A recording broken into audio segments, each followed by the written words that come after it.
500 years ago, according to the celestial calendar, there was an invasion of alien beasts, after which chaos began to reign in the world. These creatures burned villages to charcoal, and the blood of people flowed in rivers.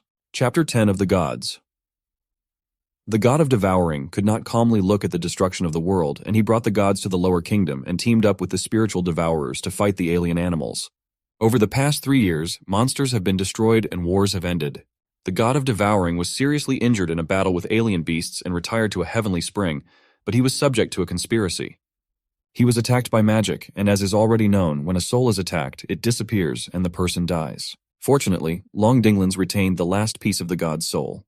He wandered between heaven and earth, waiting for the opportunity to be reborn. In Bifu, some guy told Bisa that he felt sorry for her, because he did not expect his body to be so weak, and added that he hoped that his soul would forgive him.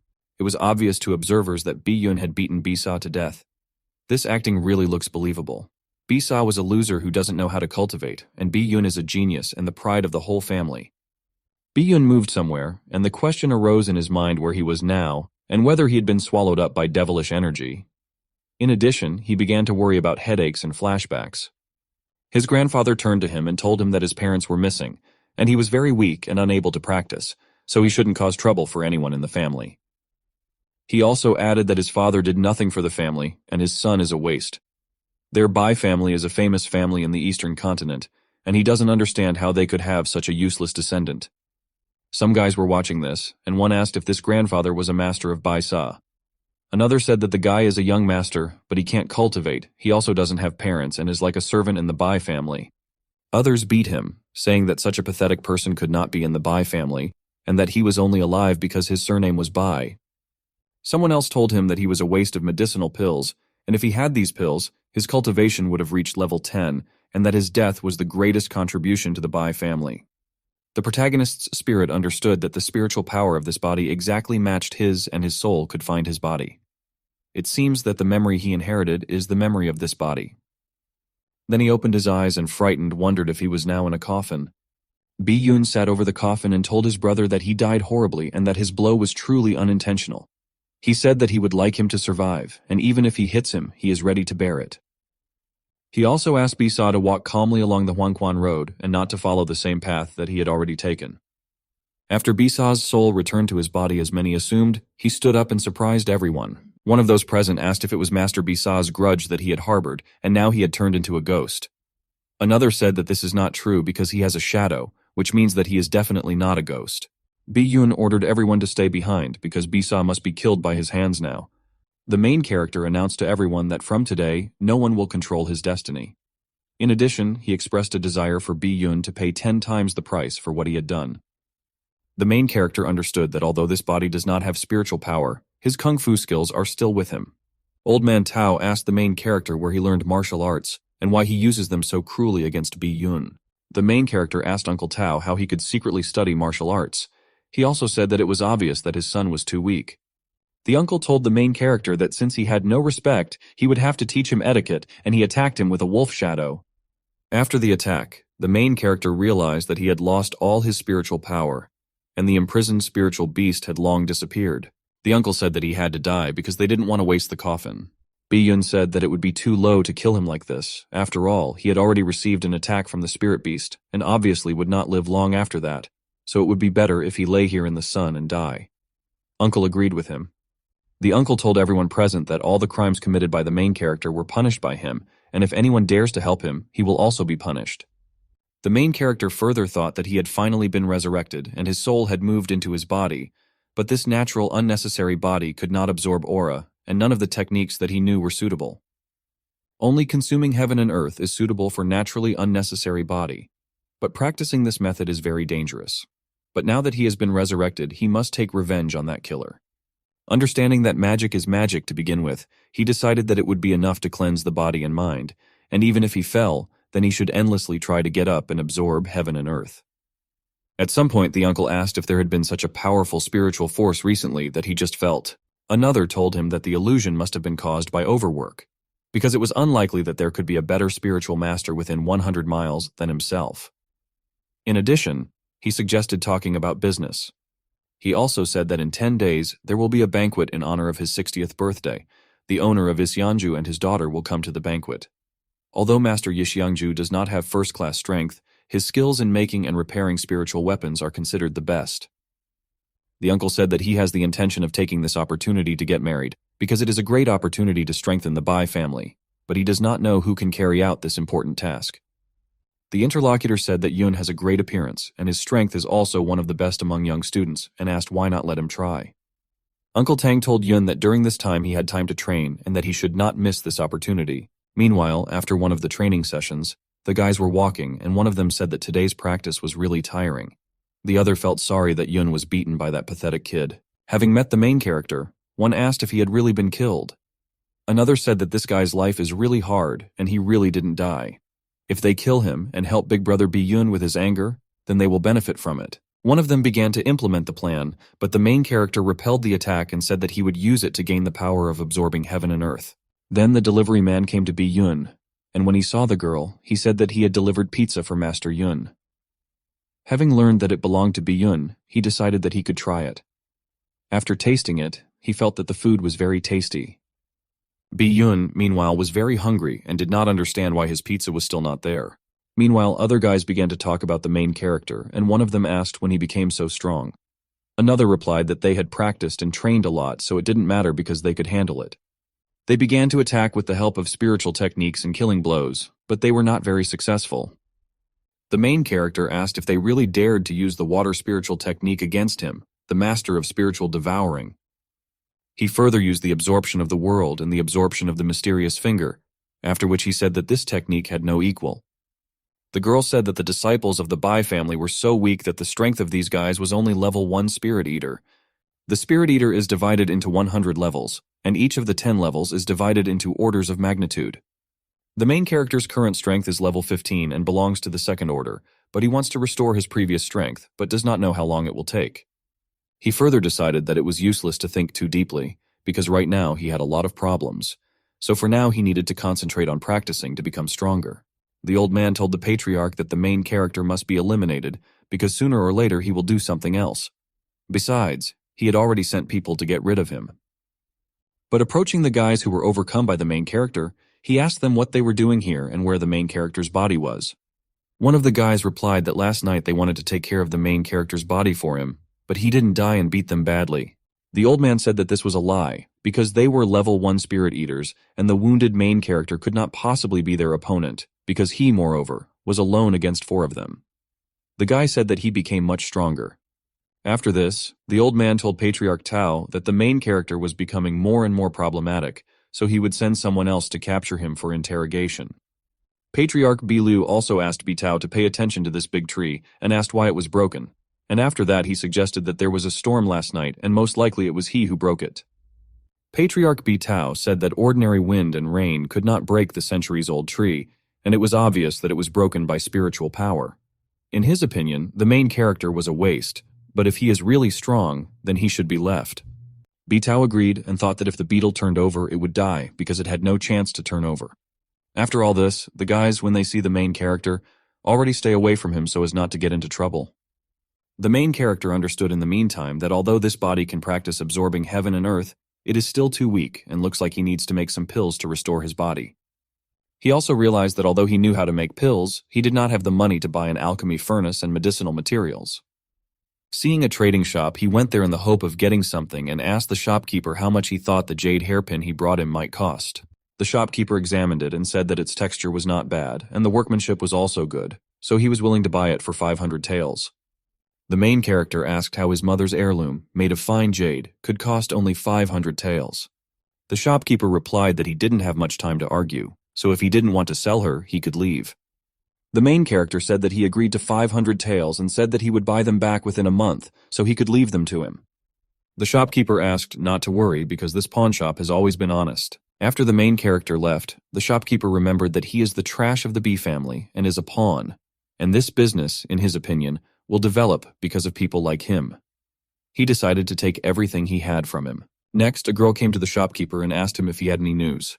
The shopkeeper replied that he had some materials and decorations, meters of silk and satin, and she just had to say what she wanted. Approaching one of the things, the girl said that the quality of this blue jade is not good enough. and the quality of the spiritual stone in this place that she pointed to is too low, and she then asked whether it was a pawn shop or a trash bin. The shopkeeper wondered where this little girl with evil eyes came from in this place. The shopkeeper showed her the jade hairpin of the main character. When she saw it, she said that it was not bad, with a special class of jade, and the craftsmanship was from famous designers. But unfortunately, it seemed to be put by someone else. The shopkeeper said that there was nothing wrong with that, because if the final price of 5,000 taels suited her, then she could buy it, and if she thought it was expensive, then they could discuss the price. She said that 5,000 taels was indeed a low price, because she thought that it was worth at least 30,000 taels. He said that if she liked it, she could buy it, and asked if she would pay in cash.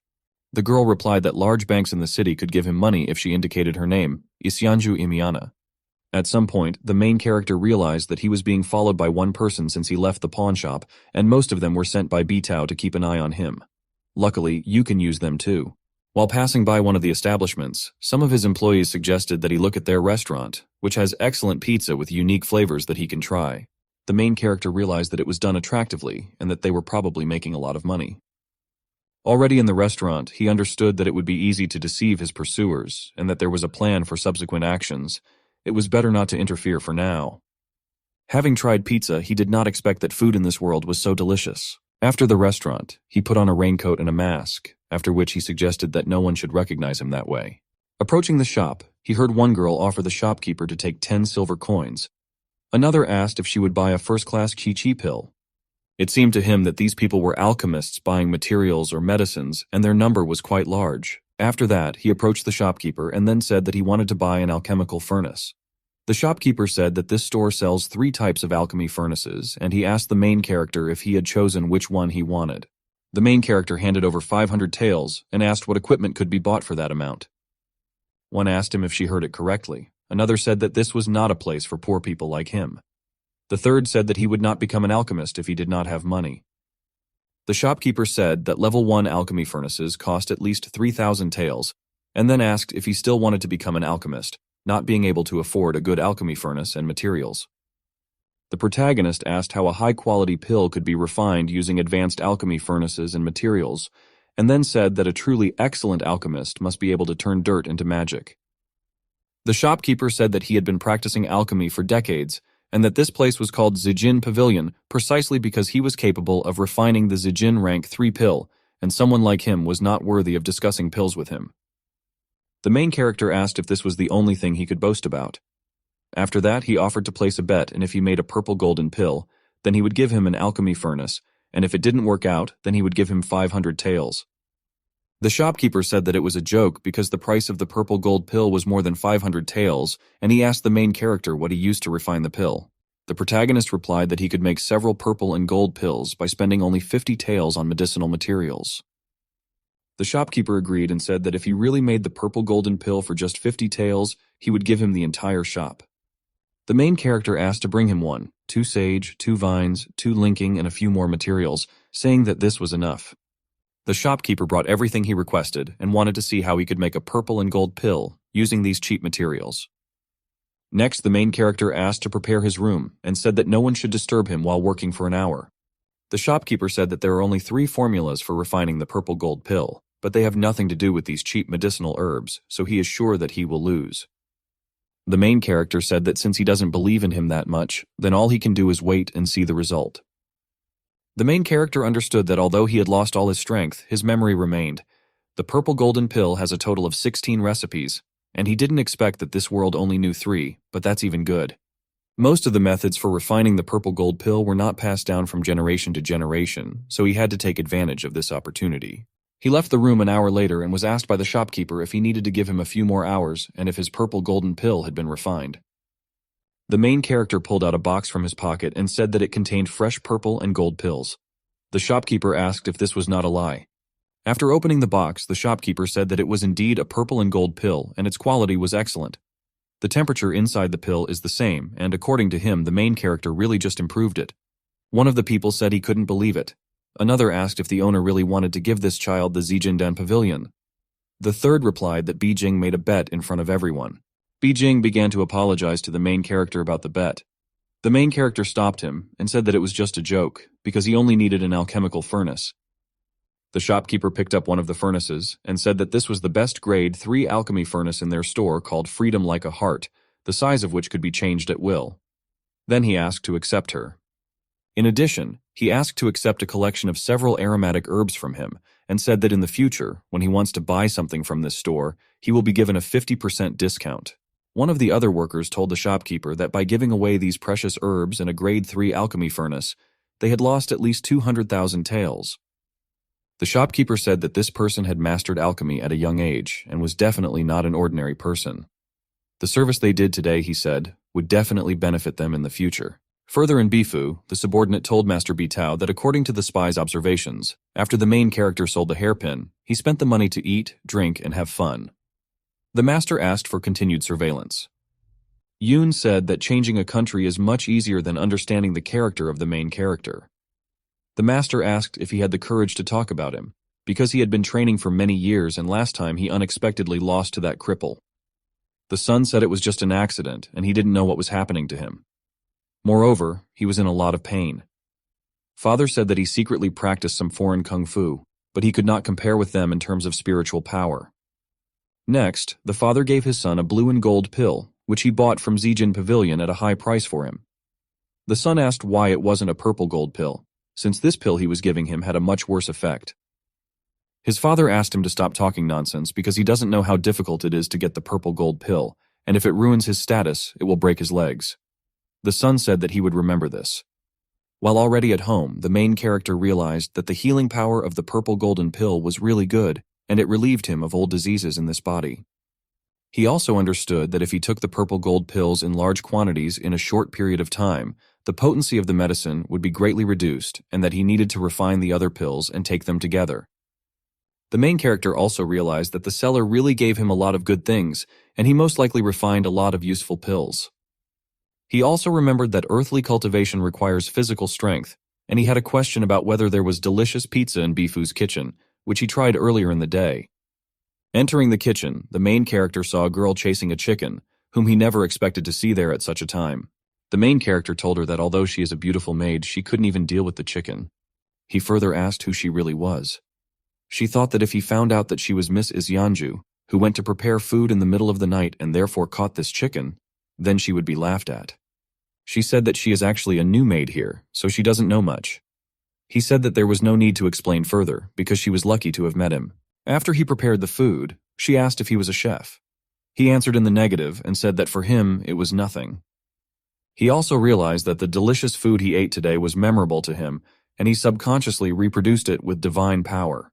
As she began to eat, she said that she did not think that ordinary ingredients in such a combination could be so tasty.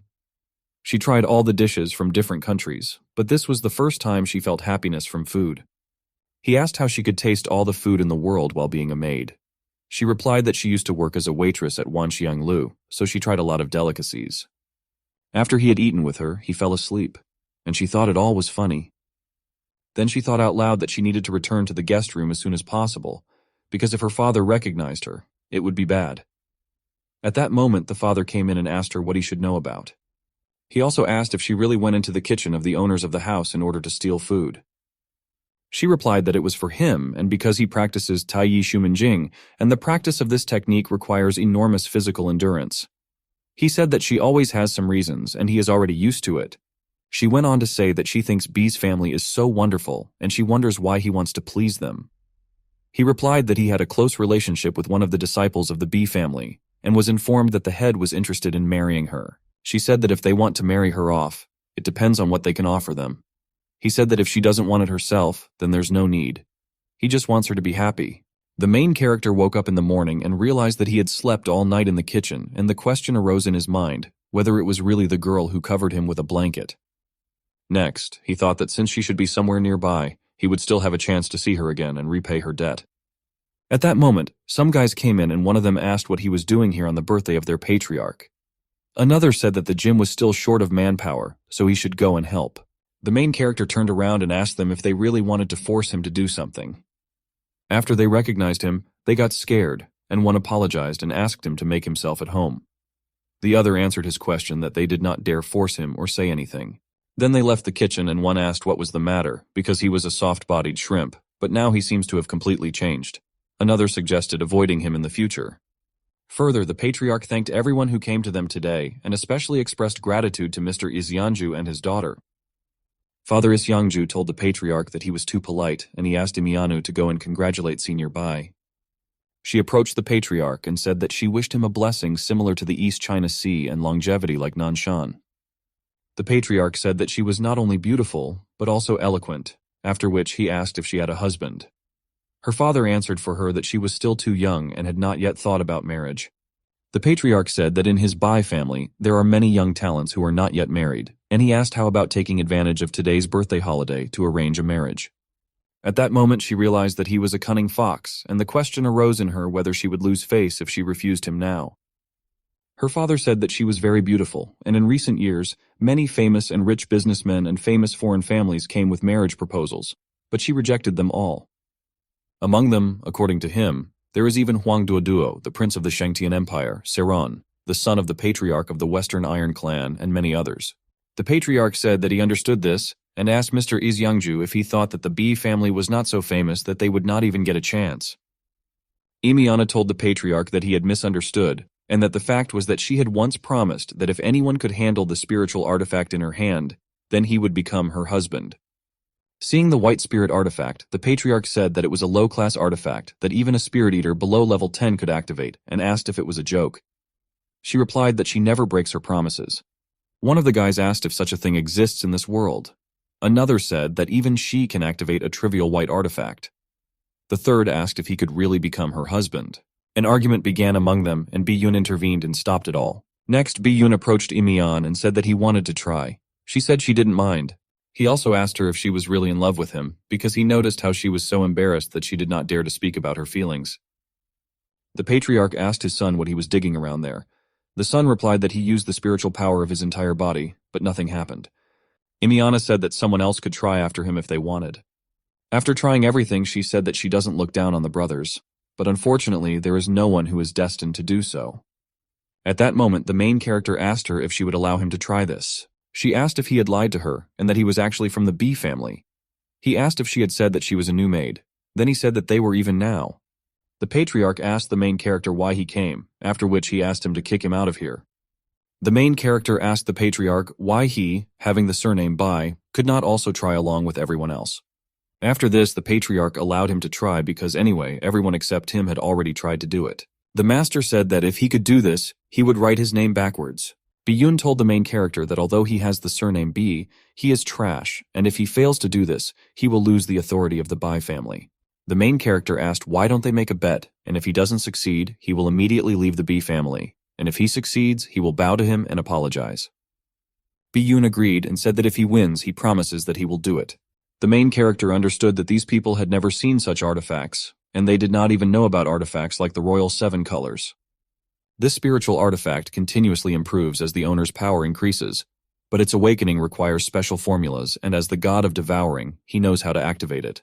Imiana assumed that no one could awaken this spirit, so she decided that she would allow the main character to disgrace himself in front of the Bi family. After activation, the main character said that it seemed that this magical artifact had already recognized him. He further asked Imiana if it was time for her to keep the promise she made in front of everyone. One of those present said that he actually managed to do it. Another said that marrying her would be a big step forward for him. The third said that now you need to be more respectful with him. Imiana said that since she gave her word on her behalf, of course she would keep it. The main character said that she shouldn't be embarrassed, because the reason he did this was not because he was blinded by her beauty, like that loser, but because he wanted to prove that his family is not trash. He also said that he was still young and not ready to live with such a beauty, and it was quite possible that they would terminate the contract. After that, he asked her if she could give him this artifact as a token of gratitude. The old man said that if his nephew has any reasons, then they will not force him into marriage, and he can take the artifact. And as for marriage, they can postpone it for now. One of the old men quietly asked the main character if he really wanted to give up such a wonderful opportunity to change his life. The main character said that he was good on his own and asked why he should rely on someone to change his life. After that, he spoke about his confident refusal. The patriarch said that in this case, they would cancel the marriage, and hoped that Mr. Isyangju would not hold a grudge against them. Mr. Isyangju said that he would not hold grudges, and that he was convinced that the Bai family was indeed full of talent. When Bi-yun tried to escape, Imiana asked him not to be in such a hurry and asked if he had forgotten his promise. Yoon approached the main character and began to bow and ask for his forgiveness for being wrong. The main character asked him to say it louder, otherwise he couldn't hear him because of the crowd. After that, Yoon shouted that he was apologizing. After that, he mentally asked him if he really thought that he would get away with this, because he would take revenge on him anyway. Then the main character told the patriarch that now that the work was finished, he would return to his place and rest before the big work ahead. The patriarch then announced to him that he would restore his place in the Bai family and would receive his annual money from the family, after which he would begin practice. The master thought that this had attracted the patriarch's attention to the main character so much that now he needed to quickly find a way to get rid of him.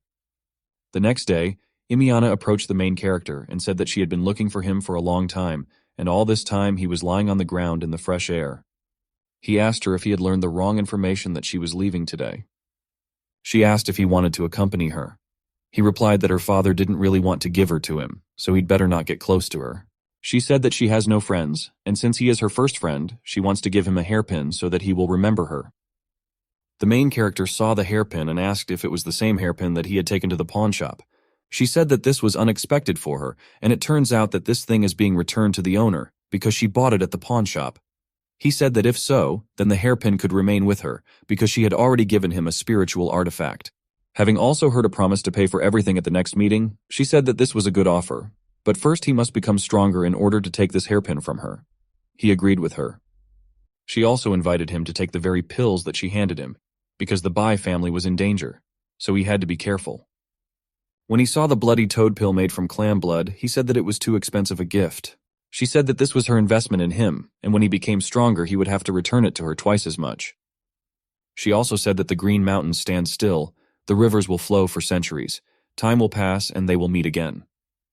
He further realized that she was a very unpredictable woman, and it seemed like he should start accumulating power. After that, when he came home, he realized that although he could awaken the Queen of the Seven Flowers, but with his current level of cultivation, it was difficult for the artifact to recognize the master. Also, due to his cultivation level, it would be wasteful to use such a pill, so he would need to go to the alchemy shop to buy medicinal herbs to create new pills. In the pavilion, the shopkeeper laid out for Sir Siren 10 purple golden pills ordered by the Academy for this season, and said that he had already prepared everything for them. Seeing that the quality of the pills this time was much better than last time, he asked the shopkeeper if his alchemy level had improved, and if he had already achieved the title of rank 4 alchemist. The shopkeeper said that he really had eagle eyes, but these pills were not made by him, but by someone else, and he was ashamed that this person was much younger than him. But the level of his alchemy was incomprehensible. Siren said that since the quality of this batch is very good, that is why he decided to pay an additional 3,000 taels. The shopkeeper said that, as expected from the Academy, the extra payment was indeed generous, but he was very rude to him. At the same moment, the main character asked to give him 3 burdocks, 2 bloody bodies, and a spruce turtle shell. The shopkeeper brought him everything he ordered, and the main character thanked the shopkeeper for all this. Siren told the shopkeeper that this man interested him, because he came not for pills but for medicinal herbs, and he was also wearing a mask. The shopkeeper said that he was the alchemist who made this batch of pills.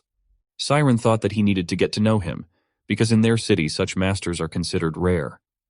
The main character understood that he had firmly established his identity in the pill shop, and that now he did not need to look for herbs. He further noticed that someone was following him, but he also understood that Bitao's people were not so experienced as to pursue him. Meanwhile, 2 guys approached the crowd, and one of them wondered why it was so lively there. One of those present said about the girl that she was a poor thing. Another said that she was beautiful, but unfortunately he had no money. The third said that he would like to buy it, but if he did, his wife would tear him to shreds.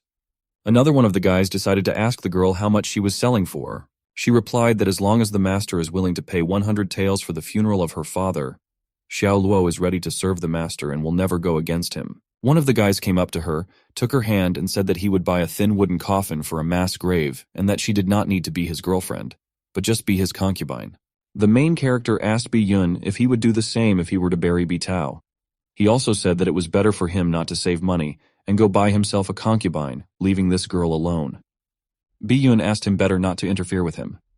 The main character said that he was not here to create problems, but to buy the maid for himself. Next, he approached the girl and giving her money, he asked her to take it and allow his father to calmly go to heaven.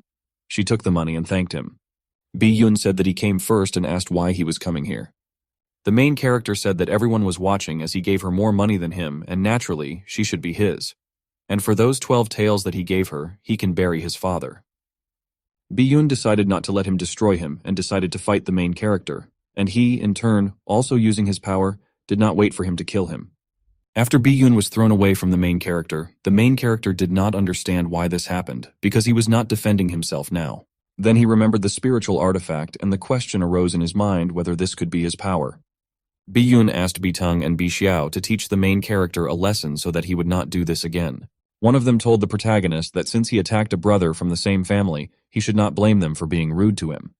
Siren approached them and said that it was obvious that Bi-yoon attacked first, and the main character simply defended himself. One of the brothers asked how some savage dared to interfere in the affairs of the Bai family. Siren replied that he was a first-degree student at the Spirit Eater Academy. They realized that the student at the Spirit Eater Academy was not someone they could ignore, so they were forced to stop attacking the main character. The girl thanked the main character for his help. The main character asked her to beware of those people and leave Fengzhou City as soon as possible after the funeral. Xiao Luo asked why he wanted to drive her away after buying it. Siren also asked why he was refusing a beautiful and affectionate maid. The main character replied that he never liked being taken care of and thanked him for his help. Siren said that he liked people like him who were ready to stand up for others, and he asked after that if they could become friends. The main character said that he was also interested in him and invited him to eat. Saran asked the girl if she would go with them. The girl reminded that she still had to bury her father. Bi-yoon, after getting home, asked his father to help him teach the main character a lesson. Father said that the protagonist's strength is growing at a tremendous speed, and the patriarch attaches great importance to him, so it will be difficult to attack him. Bao Xian said that they could come up with a plan where the main character would be expelled from the Bi family. Yun asked his cousin why he was here and not at the academy. The cousin replied that he happened to come to Fengzhou on business, and now he would treat them. Yun asked what plan he came up with. Cousin said the plan was perfect. However, he needs to do something. Meanwhile, Saran brought the main character to a restaurant and invited him to raid the highest quality pizza. At the table, he also told him that this meeting was predetermined by fate and he offered to drink for it. But instead of alcohol, there would be tea. The main character said that he noticed that he was following him all the way from the Xingjin Pavilion and asked why this was not a chance meeting. Saran asked the main character why he didn't immediately say about it, since he knows about everything. The main character replied that in that case, he would not have paid for the food. Saran then told the protagonist that he was indeed a master and asked if he would like to join the Academy of Spirit Eaters, since he is such a skilled alchemist. The main character replied that he knew very little about the Academy of Spirit Eaters and asked him to tell him more about it. Saran said that this is the best academy on the mainland, specializing in training Master Soul Eaters, and that throughout its existence it has trained countless geniuses. The academy is divided into Qixiao Academy, Lanqiang Academy, and Jinyu Academy to train students according to their abilities, and the academic aura is much denser than here. Meanwhile, someone from the Bi family came to them and told the main character that he was in big trouble and that he should go with him to receive punishment. The main character asked if Bi-yun really ran to complain after the beating. Bao Xian asked how dare he mention the name of his brother whom he killed. The main character asked how he could die if he just knocked him down. Saran said that he was also present at that time, and although Bi-yun was injured and bleeding, he was clearly not dying. Bao Shun said that if they didn't believe him, then they could go back and see his brother's body lying in the hall. The master told the patriarch that he must be fair to him and punish the main character according to family rules. The main character said that according to family rules, students of the Bai family should not bully the weak, but his son molested a woman in public, and then asked what punishment he deserves for this. The master replied that Bi-yun was just a child, and he was clearly jealous only to take advantage of the opportunity to hurt the killer. The main character recalled that this child was already 20 years old and said that everyone present could testify that Bi-yun attacked him first. Saran said that Bi-yun actually attacked first. He vilely tried to attack the main character, after which he was injured, and although the injury was severe, it was by no means fatal. Bi-tao asked Saran's nephew what he was doing here. Saran replied that he was studying at the academy and met the main character here, but he was sure that he was innocent.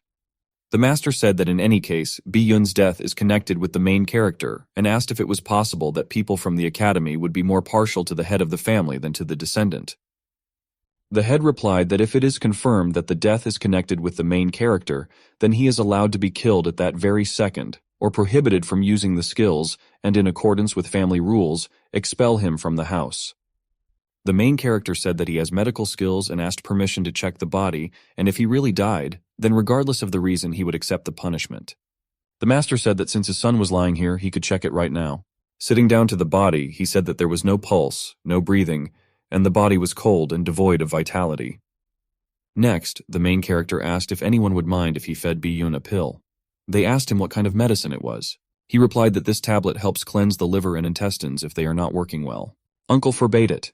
The main character asked why he was afraid that his son would take poison if he was dead. The uncle asked how he could desecrate his son's body. The main character said that given that his uncle was afraid that he would poison his son's body, he began to suspect that his son was in suspended animation. The uncle asked if he really didn't care about the souls of the dead. The main character replied that the poison would not harm him and asked his uncle if he was really afraid that the poison would actually kill him.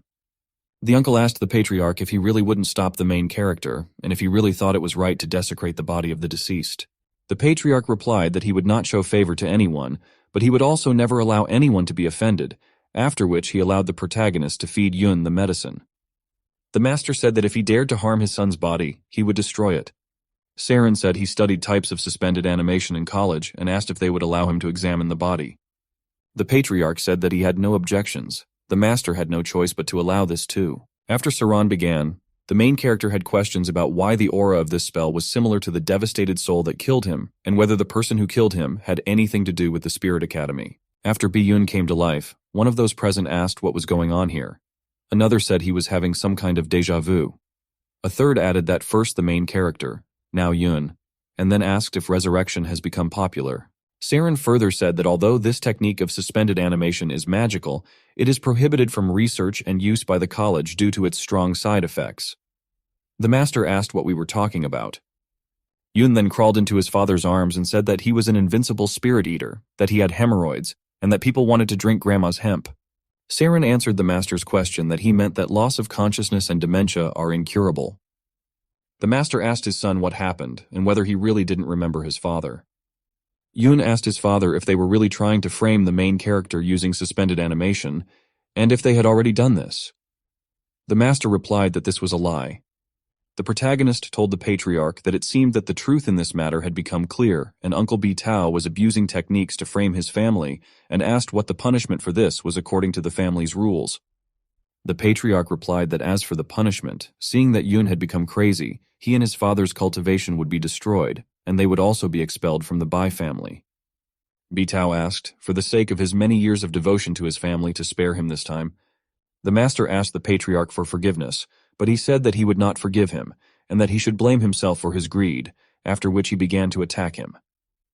The master said that he would not give up today no matter what, and also began to attack the patriarch. Saran helped the patriarch deal with Bitao using iron control techniques. The main character, after seeing the master's corpse, realized that the students from the academy really have hidden trump cards, among which there is even a technique of iron control. The patriarch said that injustice is doomed to death and thanked Saran for his help because he was careless. Saren said that even if he had fired earlier, he would not have been able to harm him. The main character told the patriarch that he had one request, and he hoped that he would fulfill it. The patriarch asked him to talk about her. The main character said that he hopes to go to the Spirit Eater Academy in order to bring glory to his family in the future. He also thanked the patriarch for his help and said that he would definitely live up to his expectations. The patriarch said that if Bitao and his son had the same awareness, they would not have ended up like this. He also added that he would grant his request and asked him to go to the vault to pick up 3,000 taels of silver for travel expenses. Saren told the main character that he would like to go with him, but he has tasks. He also told him that with his strength, passing the college test would not be difficult. The main character told him that he was grateful for his words. After all this, the main character took a horse named Turnip and began traveling around the world. Then he swam, dived, and when he emerged from the water, he saw a girl and said that, unfortunately, he was blind and could not see this magnificent landscape. Seeing that she went to get dressed after that, he realized that it looked like she was fooled by the fact that he was blind, and it looked like he had good acting skills. After she was already dressed, she called him a pervert and said that he would pay for this. During her attacks, he began to dodge and realized that she had very strong spiritual power. After that, he got dressed, and she asked him how he could avoid her whip if he was blind. He told her that he said this so that she would not be embarrassed, and asked why they should fight. She said that he should pay for seeing her naked body. The main character said that it makes sense, but But if he has what she wants, she can take it. She said that since his eyes were looking at her, she would gouge them out. He said that he didn't want to be rude to her because she was a girl, but she was forcing him to. She said that she really wanted to see what he was capable of in this case. He said that in that case it was his turn to run away from here, after which he began to run away. She said that if he really wants to escape, then it will not be easy, because she will be catching up with him. Sometime later, she said that there was no need to hide, because she could feel the spiritual power of people, and although he had it very weak, she would find him sooner or later. He asked if he was just looking at her body, since besides, her figure was unremarkable. She, not understanding how he dared to insult her figure so much, began to attack him. After she was caught in his rope trap, she said that it was very mean to trap people in such ways. He said that he didn't see anything mean in this method, and in his opinion, she should cool down. Next, the fire spirit's younger sister freed herself and said that she wanted to teach him a little lesson, but now he had really angered her. He asked her to wait, because if she used a powerful fire technique here, the entire forest would burn. Seeing that she stopped and simply fell, the main character wondered if this was some kind of sneaky trick. He approached her, and after examining her, realized that a slight awakening of power and the use of a powerful skill in a highly emotional state led to an attack. Then he brought her to some building and began treatment. It seemed strange to him that in her body there was a powerful spiritual force that did not belong to her. But he also noticed that a fire-type spiritual force was trying to consume him. He understood that if he gave up now, this girl would die, and therefore he needed to try to absorb the energy of the fire by force. He began to devour this energy like heaven and earth and realized that this energy was too strong and could tear his spiritual sea apart. He further noticed that the spiritual artifact began to help him absorb all this energy without harming him. After that, he decided to release the excess energy from his body, and when he saw the rain falling outside, he understood that it was even better this way, because he would immediately put out the fire. After some time, the girl woke up and had questions about what was happening here and whether that guy really did this when she lost consciousness. After that, she left the building and decided to grind the main character into powder. But distracted from her thoughts by searching for him, she saw that all the plants were burned, and the question arose in her mind, what happened here? Meanwhile, the main character was walking among these burnt plants and realized that it seemed that yesterday's exercises were too intense. Seeing her, he greeted her, and she decided to attack him again and asked him to get dressed. He got dressed and asked her if this was really how she felt about her savior. She replied that she did not ask to be saved and asked if he had really taken advantage of her. He replied that his technique was not that strong and he could only absorb its energy through physical contact. He also asked her why that strong fire energy in her body was consuming her. She replied that this energy was both a blessing from God and a curse. She further said that as soon as she was born, a fire energy of unknown origin arose in her body, and although it helped her practice faster, because of this, her body was shrouded in flames and no one could get close to her. She also said that she should also bathe regularly, otherwise this energy will consume her. He said that it was no longer surprising that her condition had deteriorated so sharply and asked if it was because of him that she had to interrupt her bathing. She asked if he still had the courage to say such a thing, because if he had not been watching, then all this would not have happened. He said he saved her life, so they're even. After that, he also pinched her and said that she was exaggerating too much, because it was quite comfortable. She didn't understand at that moment why he didn't get burned when he touched her. She further asked why he could touch her because it was impossible.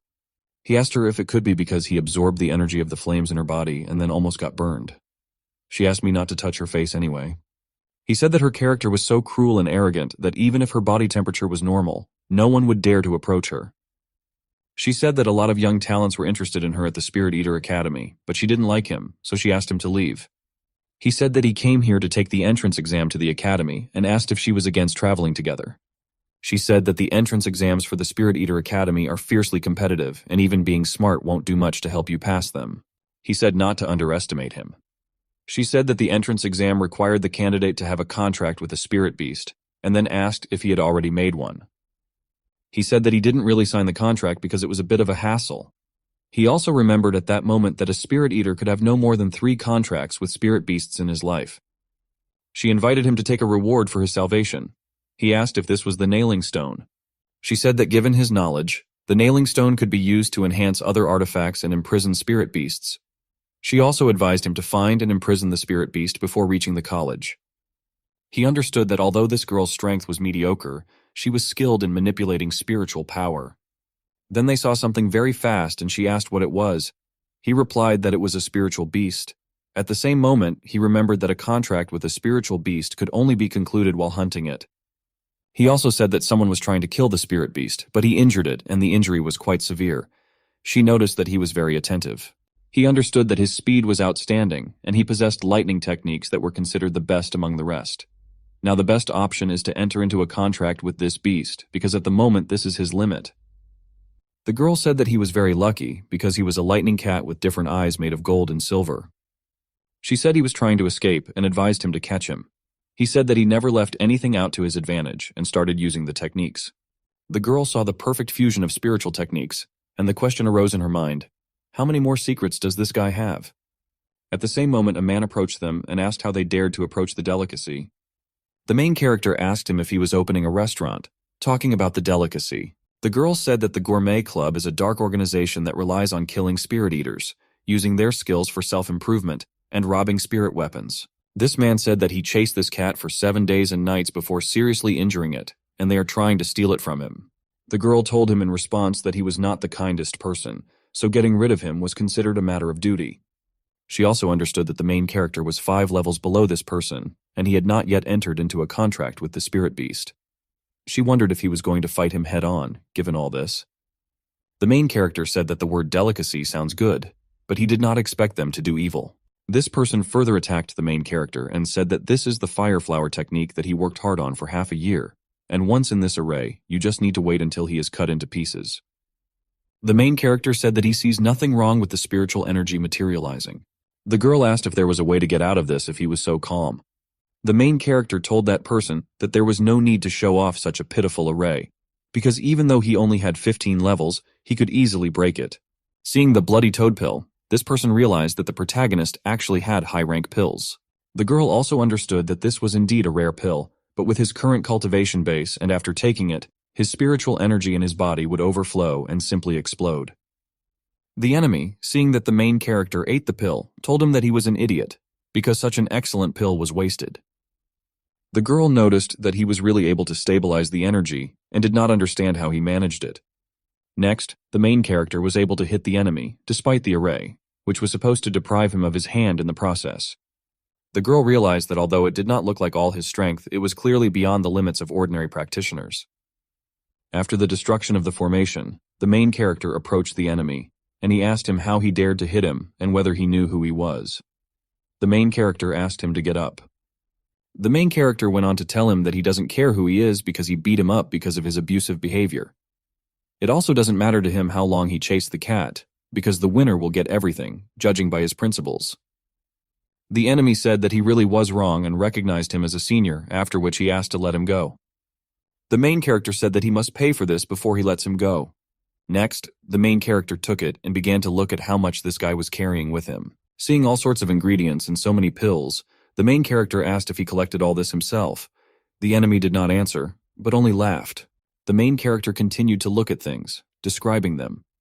Next, he found the 4 open heaven clouds talisman and said that it could enhance cultivation, and Peaky Tribute would enhance the attacks of spirit beasts.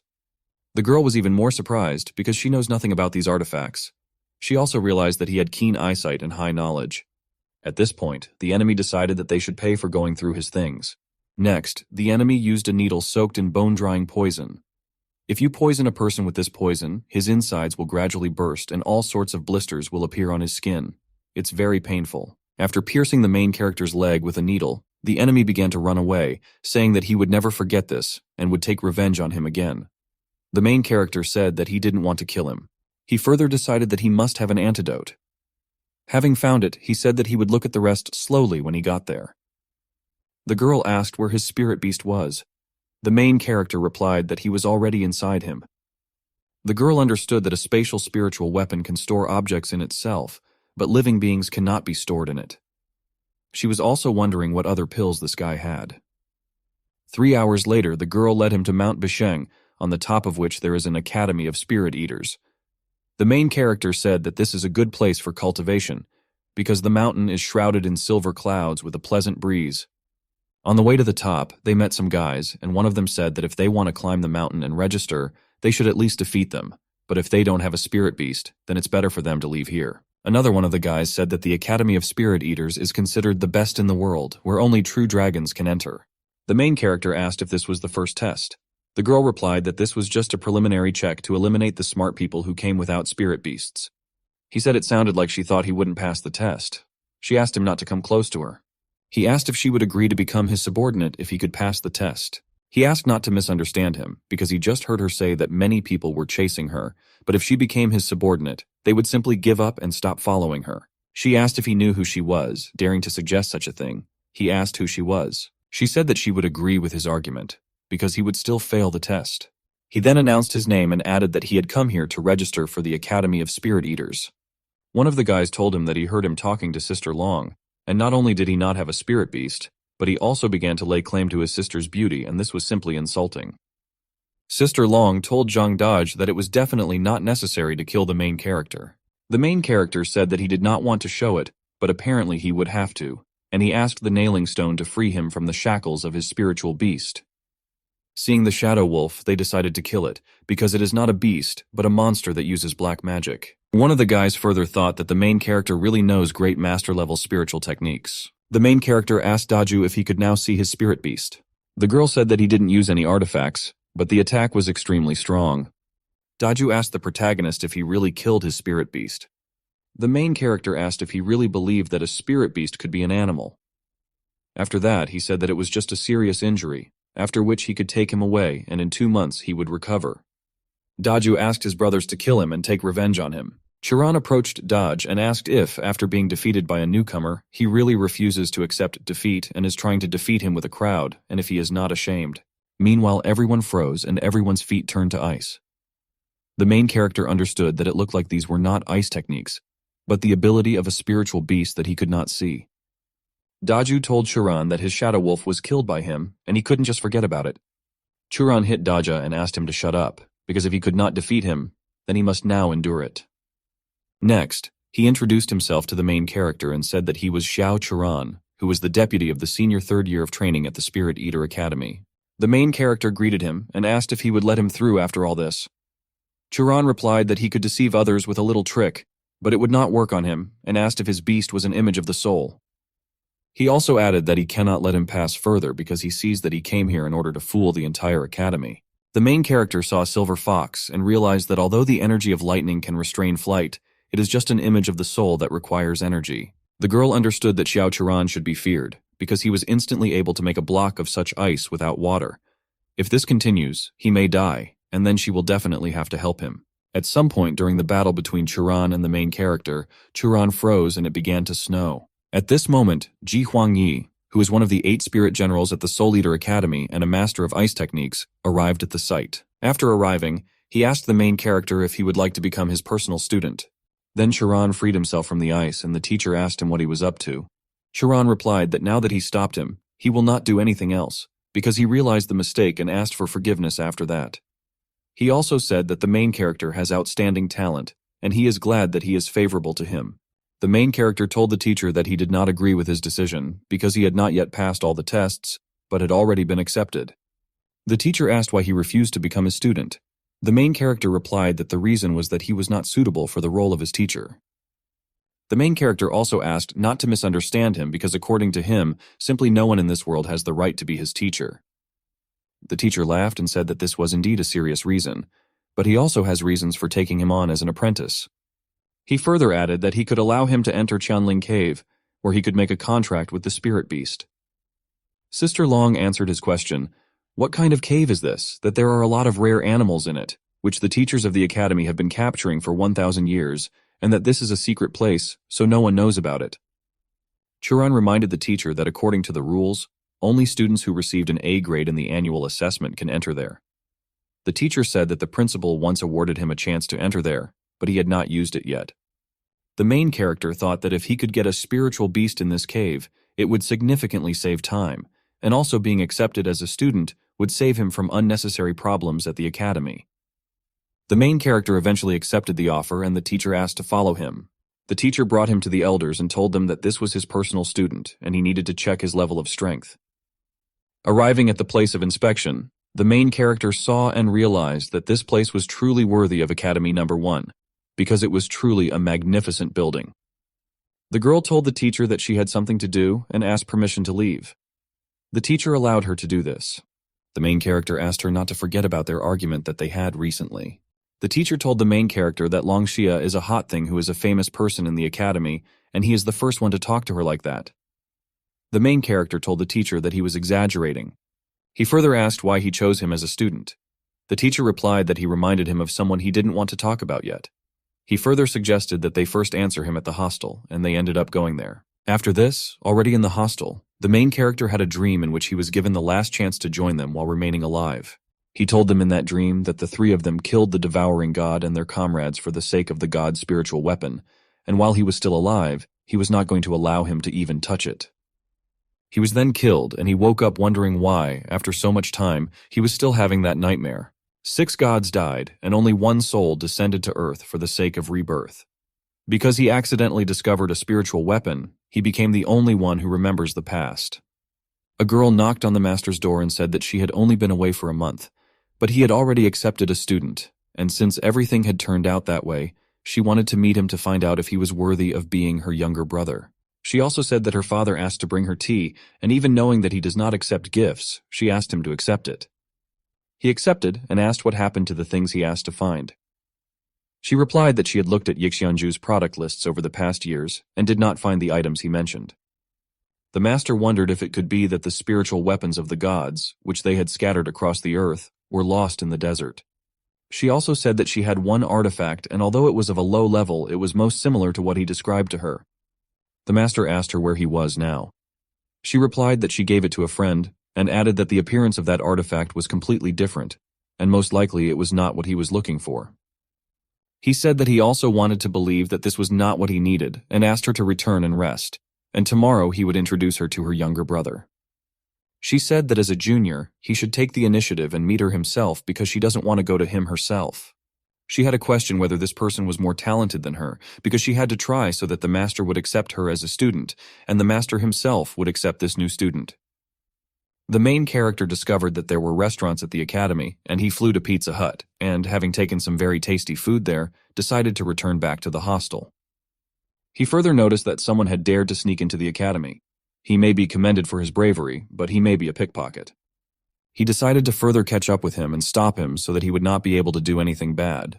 The thief fell into some kind of trap somewhere, and at first did not understand, but then he understood and regretted it. The main character realized that this is an array of flaming skies installed in the academy, and since it is installed, it means that something wrong is clearly going on in the academy. The array is quite complex, and anyone caught in it will be imprisoned in a cage. The main character pulled him out of there and realized that, fortunately, he simply lost consciousness. The master said that someone had invaded the academy and that the infiltrator had entered the array. He also asked to quickly examine him. He was informed later that the intruder had escaped from the area. The master said that he most likely suffered greatly due to the array and asked to search everything after that, because he was clearly hiding somewhere. After searching everything around, no one found anything. One of the teachers thought this was strange, and he even had a question whether he really grew wings and flew away or had already made his way into the treasury. The girl woke up and wanted to scream, but the main character closed her mouth and said that if she wants to survive, then she must do everything he tells her. The main character remembered that he had not done this for a long time and decided to show the show today. He quickly moved to the place he needed and allegedly came across the right people, after which he said that he was looking for his girlfriend, and it looked like she was somewhere nearby. The girl played along with him and came around a corner, after which she approached him. He asked her what happened to her clothes and if someone had attacked her. She said that she ran into this yard to hide from him. But suddenly several dark shadows flew in the sky, followed by dazzling flashes of light, after which she does not remember what happened.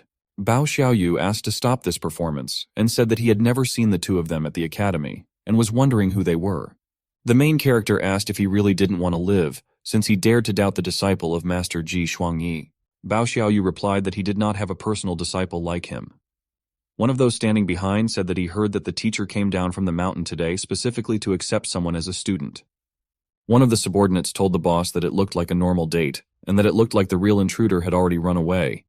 And Teacher Ji protects his students very well, so the main character should not be offended.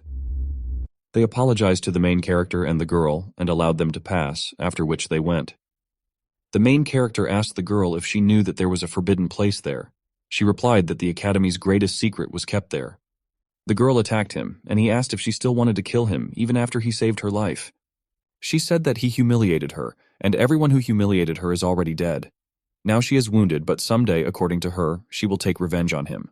After a while, the main character was walking somewhere and thinking that the pills that Imiana gave him helped him quite a lot, so he would need to thank her when he met.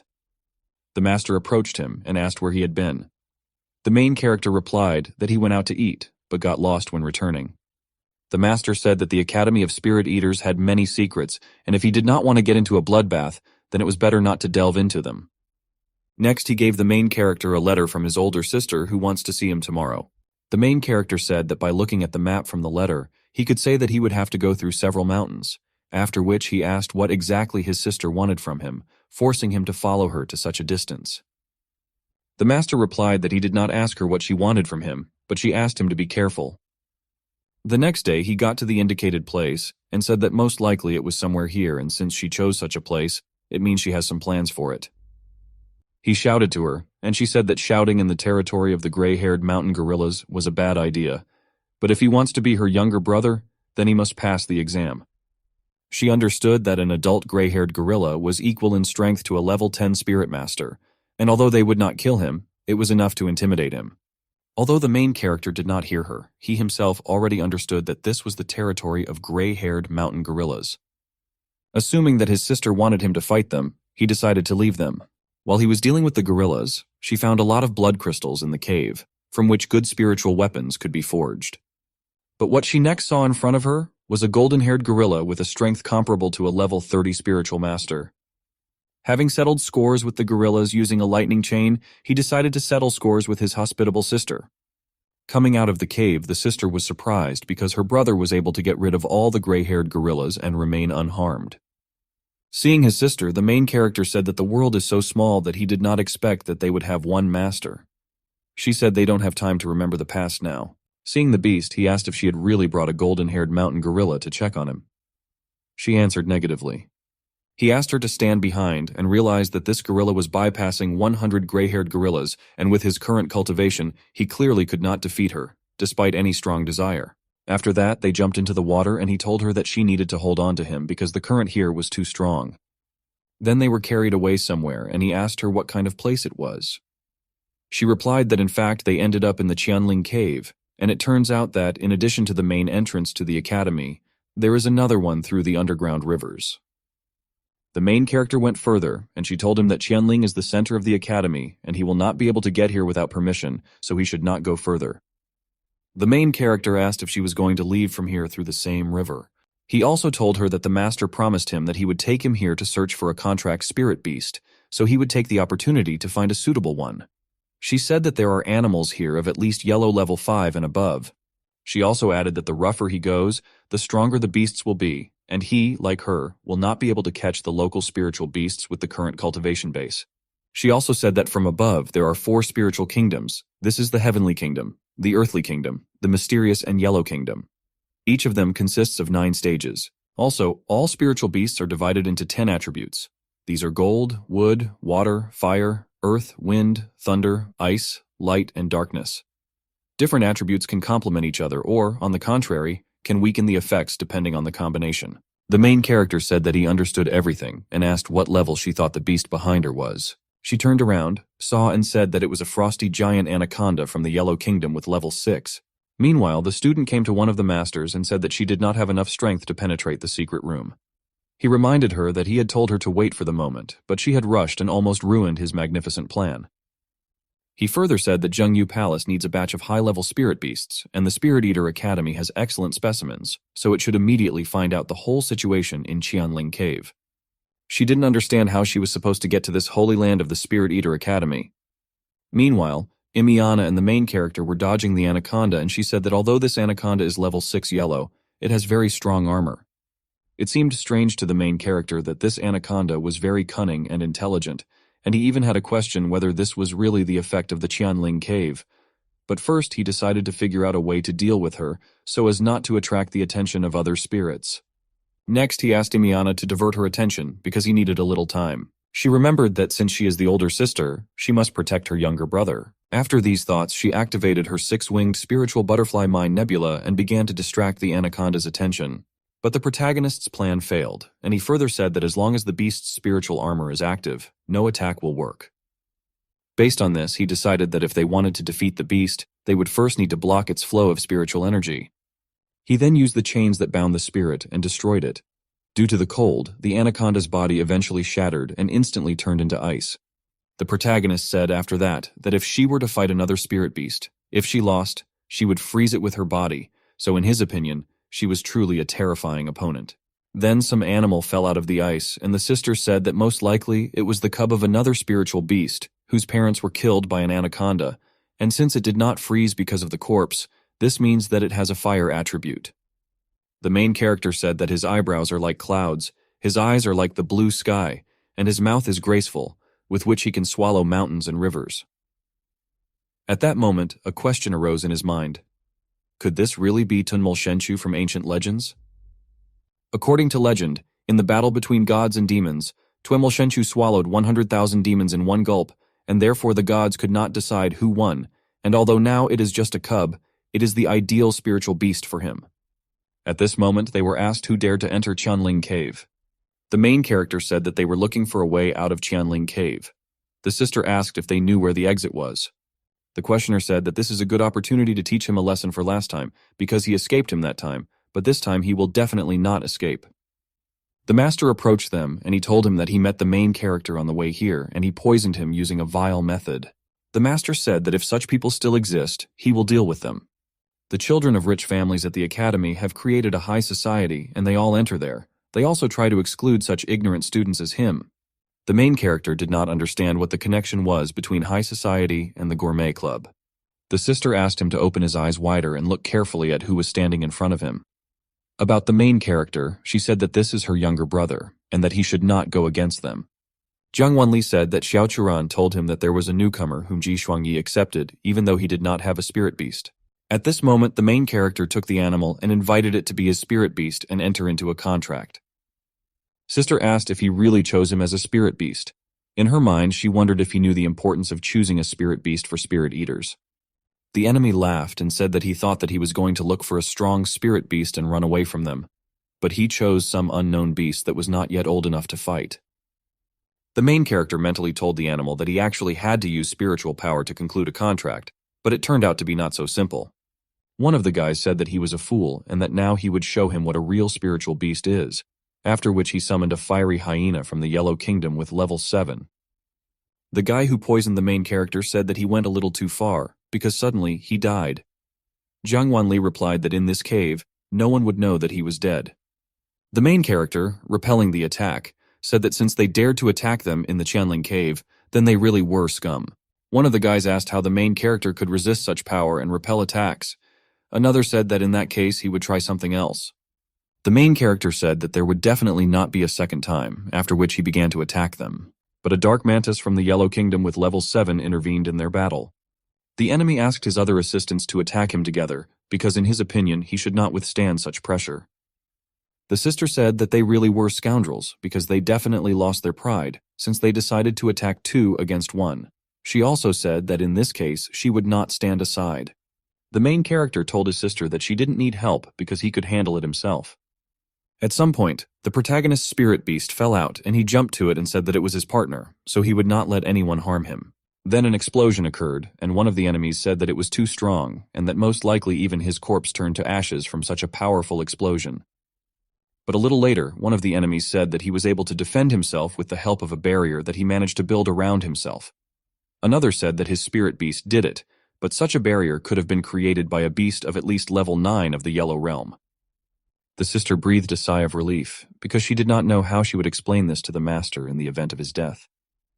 After this, the enemies decided to seize the spiritual animal of the main character, and kill the main character himself. But having repelled this attack, the main character advised them to use some other tricks that they had.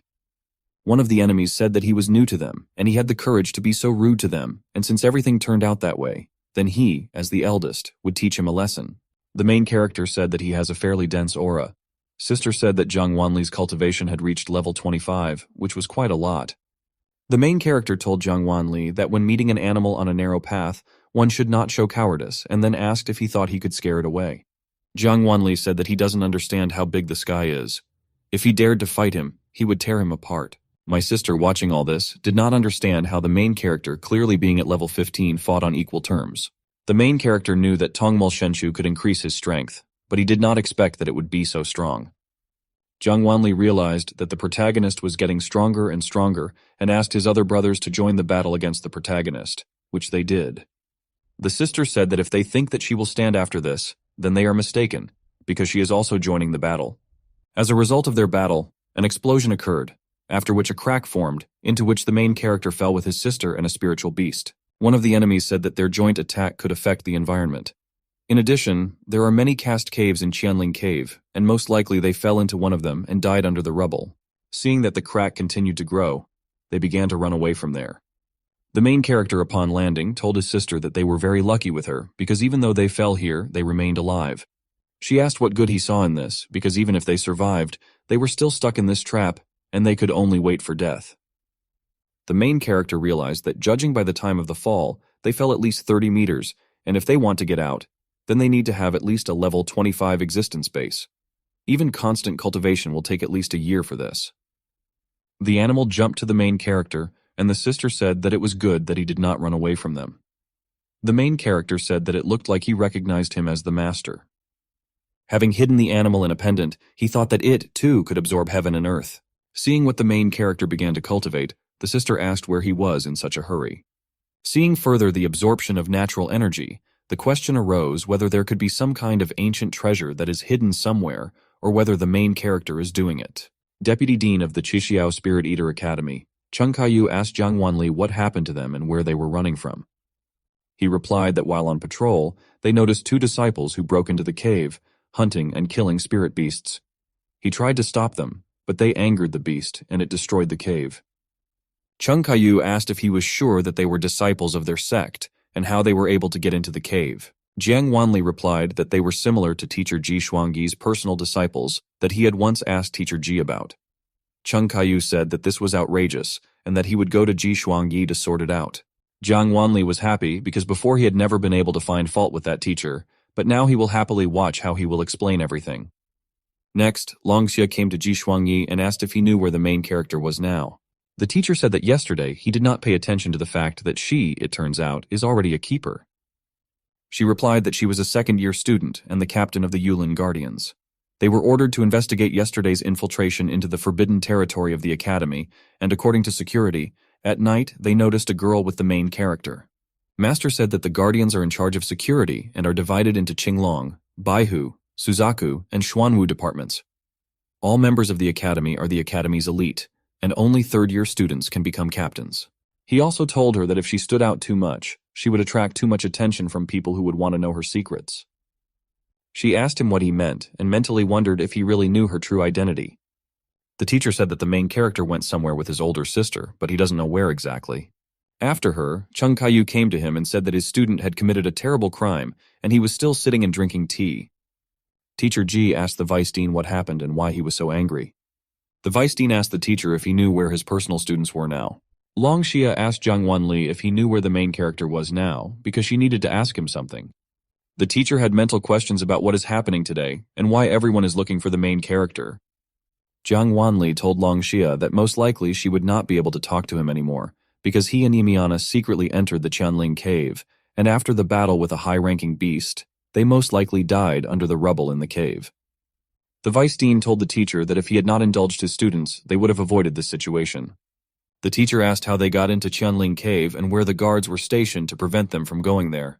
The vice dean said they used his name and got in there.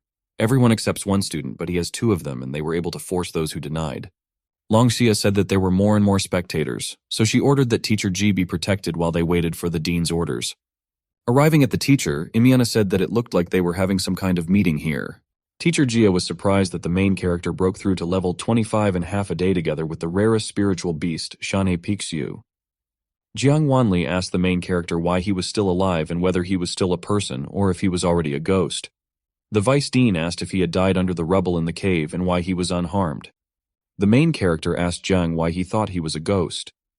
Jiang replied that he was not going to deny that he had seen with his own eyes the destruction of Qianling Cave at his hands. The main character said that it was obvious that it was Jiang who got involved with the gourmet club, because when they encountered him in the cave, they were killing beasts and causing chaos.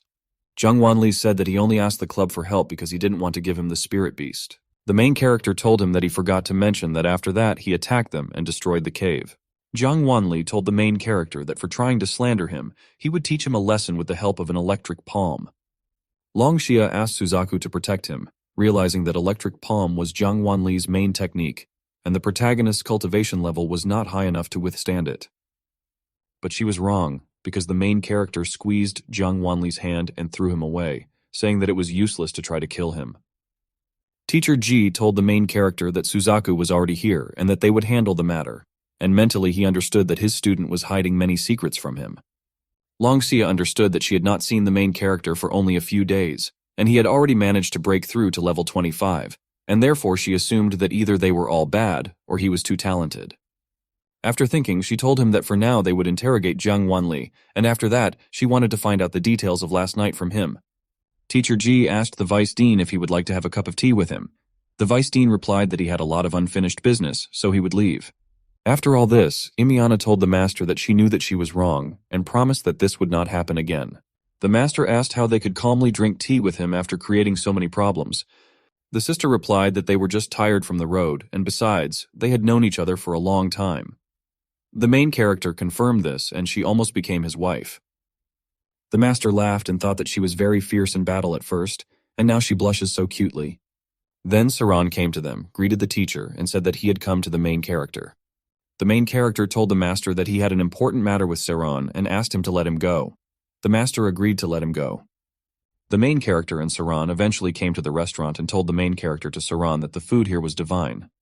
Saran replied that he only joined the academy 2 days ago and already has such deep knowledge about food here. Next, the main character asked Saran who taught him the suspended animation spell that he used at his home. He replied that he found knowledge about this art in one of the abandoned courtyards of the academy, and from time to time, he practices it. The main character said that this art is very important to him and that he wants to find out where this abandoned courtyard is.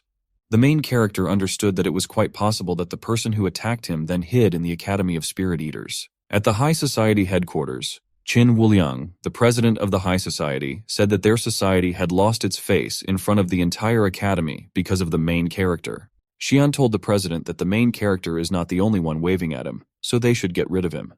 However, this time he did not come for this, and asked if they had already discovered the imperial princess. Another told Xian that he provided too little information about her. The academy has more than 1,000 students, and it's not so easy to find. They need to obtain information directly from the academy's archives, but Teacher Ji will not allow this. Bao Xian said at this moment that he had one way. The president asked how he wanted to get rid of the teacher. Bao Xian said that he could get rid of not only Teacher Ji but also the main character, but it would take him a little time.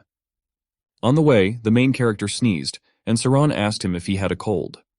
The main character answered negatively, and said that it was quite possible that someone was cursing him at this moment. They finally arrived, and the main character asked where there were such abandoned places in the academy. Saran replied that 6 months ago students lived here, but strange things began to happen, and so they left this place. He also said that during all this time at least 10 students went missing here, of whom no traces or corpses were found. He also added that he was very interested in this matter, so he visited this place. But apart from the notes, he found nothing.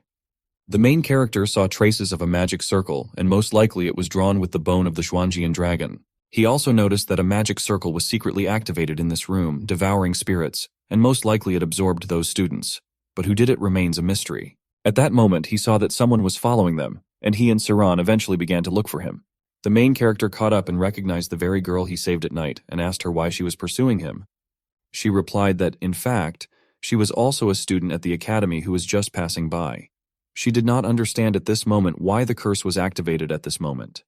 He also asked her if she was in her right mind to run around with the death seal. After that, he asked her to stop because he could help her temporarily stabilize her. As a result, it stopped and he began to stabilize. But realizing that there was dark energy in the seal, it would be a little harder than expected. After that, he asked to tell him why she, calling herself an ordinary student and having a deadly curse, was watching him. Otherwise, he would report her to the academy. She replied that she was pursuing him on the orders of the master, who also ordered her to find a secret passage to the Chanling cave. She also added that, fortunately, he left her alive, and if she completes this task, she will be able to atone for her guilt. He asked if she was a member of the delicatessen, having such an evil master. She replied that she didn't know what a gourmet club was, but anyway, she was from Zhengyu Palace. She further said that Zhengyu Palace is the main organization of assassins on the mainland, and they complete all missions perfectly and without mistakes. Although she is not a full-fledged member of the palace master cares about her and entrusts her with missions, so she cannot let him down. He said that this was strange, because a normal master would not bother setting up deadly curses and would not, moreover, use people as expendable tools. She said that he felt this way because only men could be members of the palace. Since he made an exception for her, she will not allow him to slander the master. The main character said that this deadly curse is extremely dangerous, and even if she is given medicine to alleviate it, it will still spread throughout the body and someday reach the heart, and then even the gods will not save her. She said that this definitely did not concern him and began to run away from him. The main character shouted that in any case he had already saved her, so he wanted to at least hear her name. She returned and said her name was Feng Weixia. He said his name and added that if the seal was activated again, then she could find him and he would save her. He told Saran, who came running after that most likely it was a wild cat, and also added that he had heard that the vanilla shrimp at Pizza Hut were very tasty, so they could go there and he would treat him.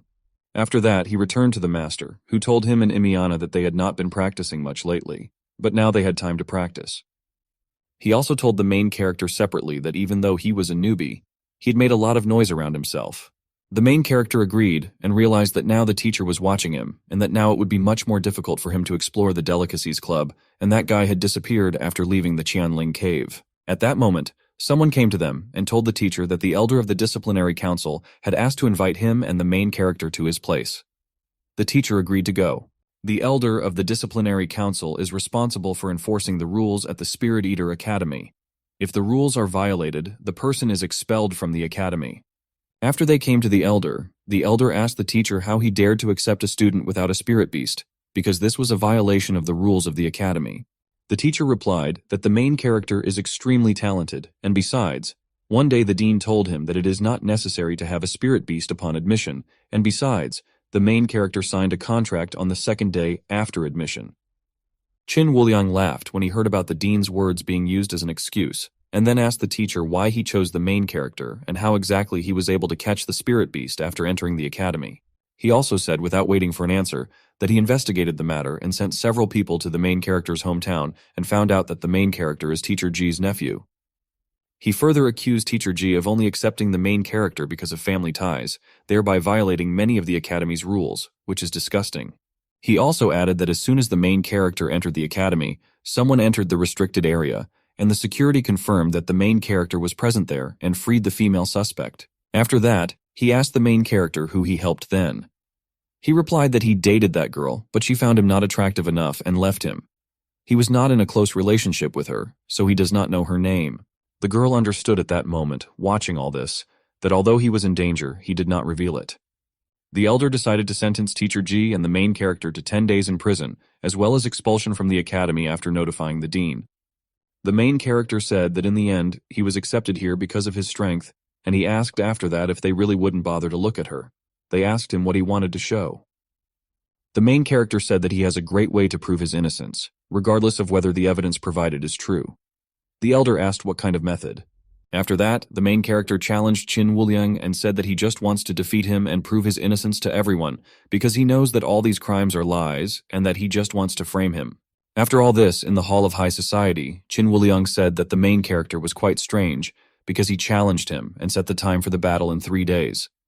Everyone laughed at this, and one of those present said that most likely he was driven into a corner and had nothing else to defend himself with, so he chose the direct path. Further at the academy, Imiana told the main character that he was a fool. The main character said that it's great that Pizza Hut offers delivery. She asked what he was thinking about challenging Qin Wuliang, who was at level 30. The main character asked her why she was so worried about him dying and whether she loved him. She answered negatively.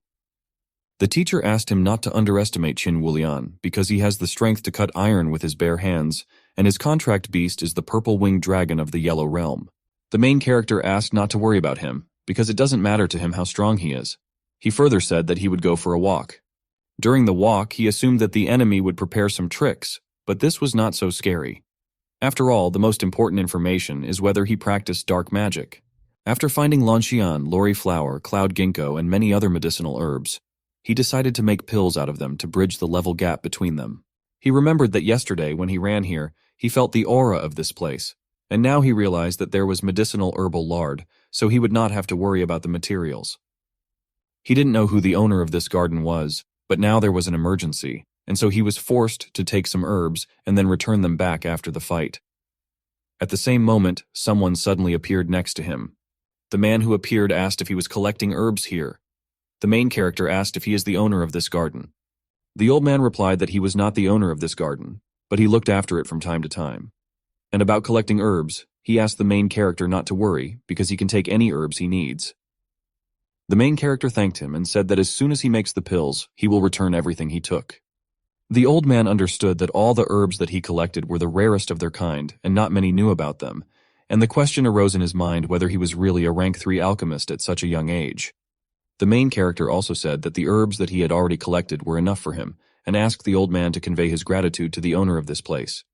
The old man agreed to pass it on. The main character did not expect that there would be so many good medicinal materials in this garden, from which he could earn a decent amount. Looking at the main character leaving, the old man was a little upset, because he had worked for a long time for decades and grown these herbs. This old man turned out to be the dean, to whom at that moment someone came and said that he should return, because he would have a meeting soon. Further, after the return of the main character, Siron came to him with Longxia, and Siron told him that he heard that he was going to fight Qin Wuliang. He further said that it was too dangerous, and asked him to abandon this idea. Longxia said that it would be pure suicide because there is a huge difference between them, so she advised him to quickly pack his things and run away from here. The main character thanked him for his concern and said that he himself understood everything. After that, he closed the door in front of them. Then he wondered what kind of pill to prepare. He knew many recipes, but it was difficult for him to choose the one he needed. Feng Weixia came to him at that moment and said that he did not have to fight Qin Wuliang to protect her. After all, he can simply give her away, after which he will be released.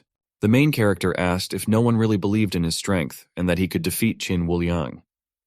3 days later, Imiana asked the teacher where the main character went because she could not find him anywhere. Exactly at the appointed time, the main character came, and Qin Wuliang told him that after death he would go to hell because of his stupidity, and that the hour of his death would come today. He also told the main character that even if he took some pills in the last 3 days, his time has still come, and nothing will save him. The main character asked the president if he sent anyone to follow him, and if he was worried about him, otherwise he sees that from constant training the bags under his eyes have become larger. The president said that he would teach him such a lesson that he would remember it for the rest of his life. The president began the battle with a blow from the dragon's soul, but the main character did not feel it particularly on himself. Imiana was glad that the main character was able to block the blow with his incredibly dense spiritual energy. The teacher did not understand how in 3 days the main character managed to equalize the huge gap of power with the president, and the question arose in him whether he really used some kind of forbidden pills for this. The president asked the main character what he had done to himself. He replied that everyone had their own secrets, and that all he had to do was attack him with everything he had. The president understood that he could not give in, and that he must destroy him as soon as possible. The president further said that now, even if he uses his full power, it will not work because he is summoning a yellow-rank purple-winged dragon with a fire attribute. The main character said that there is no need to rejoice ahead of time, because he is not the only one who has a spirit beast. The president was surprised to see that he was able to stop the consuming flames. The main character then launched a retaliatory attack, and one of those present asked the main character how he dared to cheat. Next, the president's assistants decided to attack the main character and kill him for cheating. Seeing this, Imiana decided to participate as well. Siron, Feng Weixia, and Longxia joined her, because they felt that the battle was not fair when everyone was going against one. One of the enemies did not understand where these idiots came from, but despite this, he decided that if they wanted it that way, they would die along with the main character. Longxia asked during the battle how they were not ashamed to show their such weak strength. Feng Weixia evaded enemy attacks so quickly that she was not even visible. Another enemy decided to try to burn them all again, thinking that he would succeed. But Imiana set up the 10,000 spring flower spiritual wall and stopped this fiery attack. The enemy was surprised to see that this girl was able to stop his fire star. He was asked to continue attacking because she clearly wouldn't last that long. The main character asked him to take better care of himself and attacked him from behind. After the attack, the enemy asked if he had not been taught the ethics of duels, according to which attacking from behind is meanness. Another of the enemies told the main character that he had nowhere to rush, because in any case he would fall by his hand. And he used the solid chi of the protective barrier to attack. One of the teachers said that it looked like the outcome of the battle would change, because the unique technique of the Ulian family, known for its strongest defensive ability, had already been put into use. The enemy reminded the main character that he should never rejoice ahead of time, and since everything is over now, he must die. But despite the fact that Qin Wuliang used solid ki, the main character was able to break through it and was able to harm him. After this, the main character told the enemy that he could keep his advice to himself, because he definitely wouldn't need it. The teacher did not understand how the main character could find out about the technique that was created by Baoyun Sangxian in the divine world and use it in this battle. He even suggested that it might be him. The main character told the enemy that this blow had seriously damaged his internal organs, and therefore it was better for him to surrender.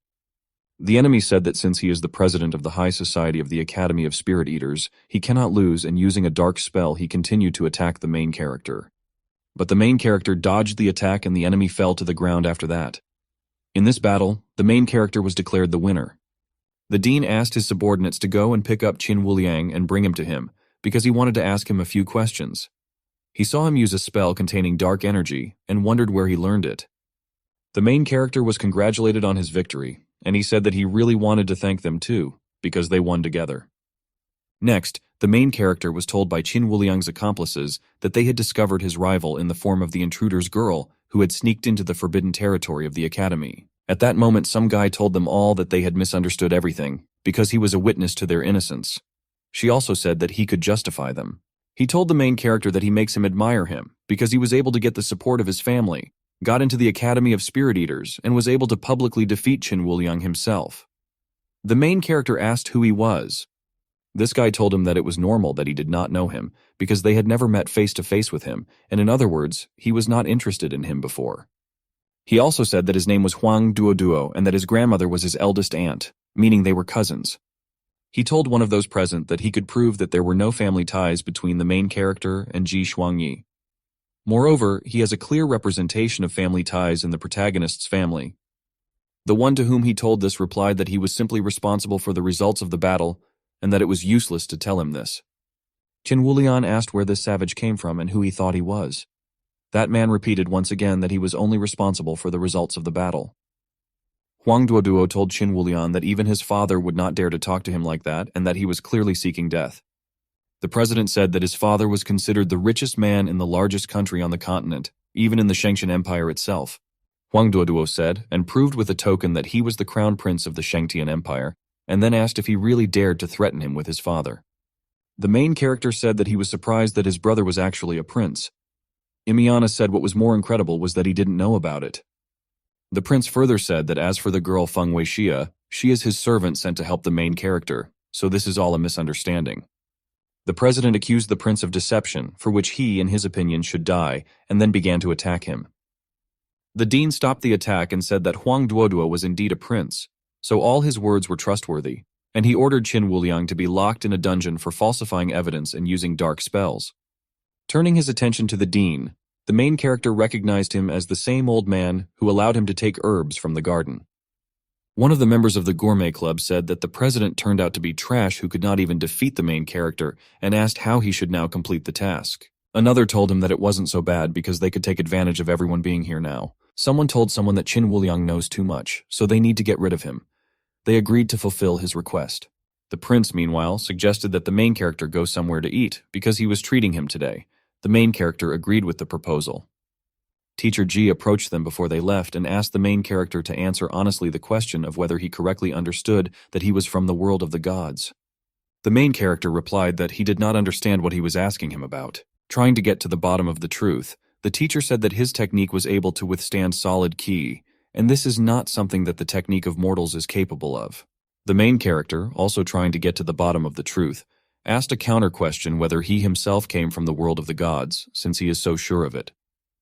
The teacher changed the topic of conversation and suggested that he eat first, otherwise he was very hungry. The main character said that he is also hungry, so he agrees to go. Then the teacher realized that it was too risky and that he should not reveal himself because Tian Luo and the other three were looking for artifacts left by the 6 gods in the mortal world, and they would definitely send more people to the lower worlds. The main character had questions about whether the teacher was also from the world of the gods and who he even was. He also wondered if he was an accomplice of the killer who killed him. The prince asked the main character how he could, in just 6 months, turn from ordinary trash into a genius, which occurs once every 100 years. Long Xia asked the main character where he learned to make pills, because in just 3 days he was able to close the gap between himself and Qin Wulian, and this is only possible with the help of pills. Saran said he was interested too. The main character replied that in fact everything is very simple. The main character pointed to the door and said that the dean was coming to them, and while they were distracted, he ran away. Then they noticed his disappearance and said that he also took a piece of pizza with him. The main character, already on the roof, thought that he couldn't tell them everything, because they would definitely suspect him of something then. Besides, we need to finish the remaining work as soon as possible. Next, with the help of his spiritual beast, the main character made his way into Qin Wuliang's prisoner's cell while he was still alive. When the president asked what he was doing here, the protagonist replied that he just wanted to know where he learned about dark spells. The president said that he did not know about any dark spells, and if he entered the secret prison guarded by the guardians of Yulin just for this, then he did it in vain.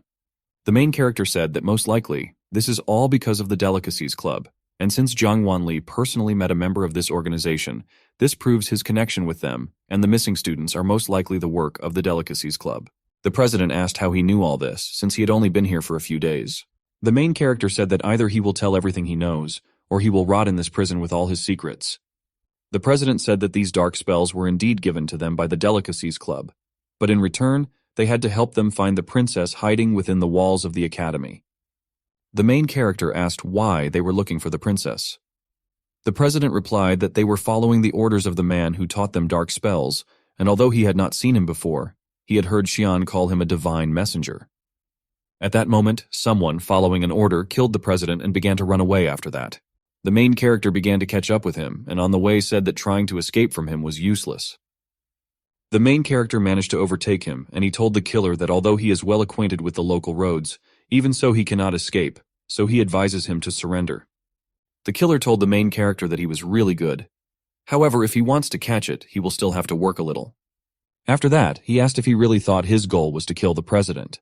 Then, without waiting for an answer, he said that he was his real target. The main character saw the circle connecting the soul, which had been drawn here in advance, and realized that he had fallen into its trap. The enemy further said that in this circle, he would not be able to use his spiritual energy, and after the assistants appeared with weapons, he said that he would be happy to see what he would do this time, ordering the assistants to kill him. The main character said that it looks like he really wants him dead, since he even sent assassins with formation amulets to him. Seeing that the circle had no effect on the killers, the main character decided that he needed to get out of it faster. At this moment, the artifact of the Queen of Seven Colors changed its appearance and then dissipated the circle. The enemy did not understand what kind of artifact this was and how he was able to dispel his magic circle. Then the main character realized that this was a great chance, and he ordered his spiritual beast to show himself to them. But the enemy escaped, making the protagonist regret the missed chance. After that, he thought that this spiritual artifact itself had improved and become much more powerful, and that most likely this artifact was not from the mortal world. Long Xia ran to the main character and asked him what happened. The main character replied that Qin Wuliang was killed in his cell. He chased the killer, but he escaped. He also asked if they were supposed to be in charge of security. Long Xia replied that someone had sneaked into the academy's archives and stolen many of the students' files. So all the guardians of Yulin were sent there to investigate, and because of this they have few free hands. The main character realized that this time he had come across a truly insidious enemy who had planned everything step by step. Meanwhile, seeing Bao Xian running away from the protagonist, another member of the Gourmet Club said that he was just in time because he had finally found her and now he knows who this princess is. In the Tianshu Tower at the academy, one of the teachers accused the vice dean of Langkun, Bai Yunbing, that he was responsible for data being stolen from such an important place, so he should be punished. Bai Yunbing said that yesterday it was not just 2 thieves who attacked, but a whole group, and 14 guards were injured in the process. The vice dean of Jinyu Academy, Lei Qing, said that most likely they were connected with the murder of Qin Wulian, and now the most important thing is to determine their goal and take immediate action. After Long Xia and others came to them, the dean asked them to lock the gates to the academy and prepare for battle. The dean also said that the Qinglong, Baihu, and Xuanwu departments were responsible for the defense outside the academy, and Suzaku would patrol the area inside the academy. He forbade Longxia to go to the front line. Meanwhile, the main character lay and thought that the Queen of Seven Flowers reminded him more and more of Long Dinglin, and decided to pay more attention to this artifact. The teacher asked him to go to training and he began to get ready there. After he left, the teacher said that he wanted to teach them a technique, after which he asked them to watch carefully and then repeat. Having seen the illusion of freezing the earth, he realized that even though it was an illusion, the body still felt the cold, and thus he could freeze a person to death, and the cause of death would be difficult to establish. Remembering that this technique was similar to Linghan Yushin's technique, he began to wonder who the teacher really was. The teacher thought about this plan all night and decided to take a risk, because if the main character can break this ice, then he will prove that he is one of the 7 gods. The main character understood that only with the help of his unique art of cutting the soul would he be able to get out of his technique, but after that, he would understand exactly who he was. The main character almost burned himself to death, but at that time the enemies arrived, and the main character, in a sense, was grateful to them that they helped him not to give him away. The main character said that this is a gourmet food club, and that they decided to attack from underground.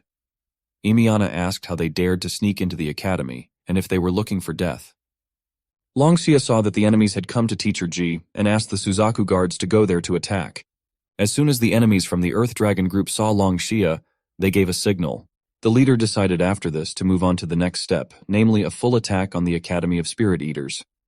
And after that, a fierce battle began near the academy using all possible techniques and animals. Someone sent the thought straight to the main character's head that he doesn't have to participate in the battle, because what's more important now is to find Longxia. The main character did not quite understand who contacted him. As it turned out, it was the dean, who also conveyed that their main task was her, so they needed to find and protect her. Realizing that Longxia was a princess, he quickly began searching for her. Meanwhile, she interrogated one of the enemies, asking him about the purpose of the infiltration. The enemy said that according to intelligence there should be 80 people in Suzaku, but he only saw a few, and then asked if everyone else had gone to battle. She told him that in order to get information out of him, she alone was enough. The enemy laughed and said that it actually worked, after which more enemies began to arrive. After arriving, the leader said that he was glad to meet the princess. Seeing many enemies near the princess, the main character realized that he was late, and remembering that he used a 6-pointed pill to defeat Qin Wuliang, and realizing that his body might not be able to handle another one, he decided to take a risk. One of the assistants put the princess to sleep, and the leader asked him to inform the other brothers about the retreat. Seeing the main character, the leader said that this time he brought the elite of the gourmet club with him, so he could now feel their power, after which he ordered them all to kill him. The main character, using the technique of devouring the golden dragon, began to fight with them. One of the surviving enemies was surprised that the main character instantly, like a monster, destroyed the entire group of attackers.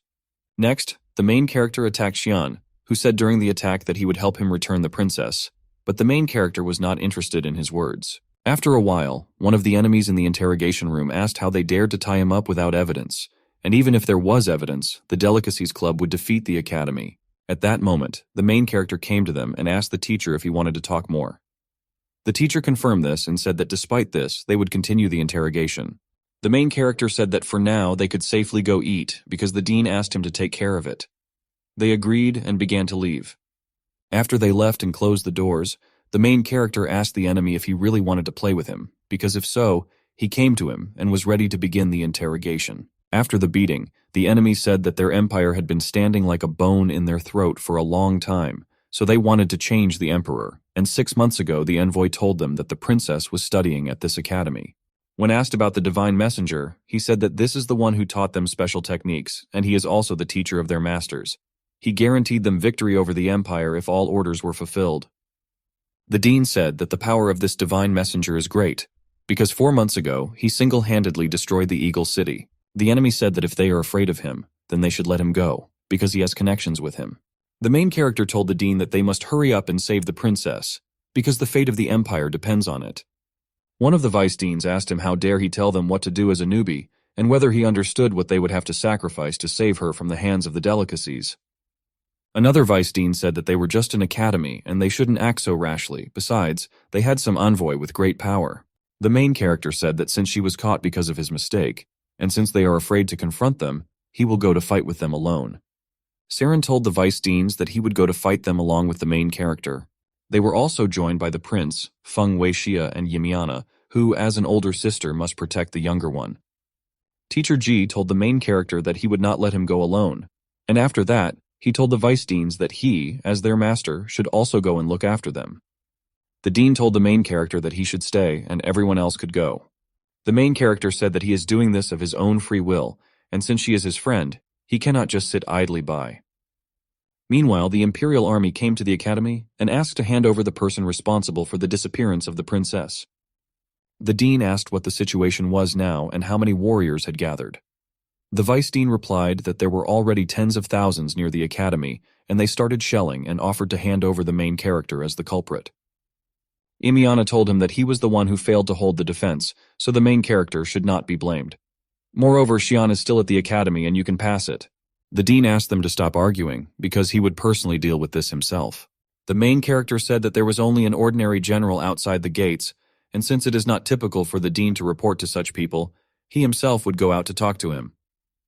He eventually left the academy and said that the Academy of Spirit Eaters was the best in the world, after which he asked how they dare surround it and attack innocent students. Feeling a powerful will, the general had a question whether he was really one of the masters, but realizing that he looked too young, he decided to ask who he was. The soldiers replied to the general that it looked like this was the main character, and according to rumors, it was because of him that everything happened. The main character said that the Delicatessen Club organization was to blame for everything, and that they were the ones who caught her. They still have one captured hostage from among them, and besides, they guarantee the rescue of the princess. The warriors were stubborn, and said that it was he who was to blame for the kidnapping, and that they had better teach him a lesson first.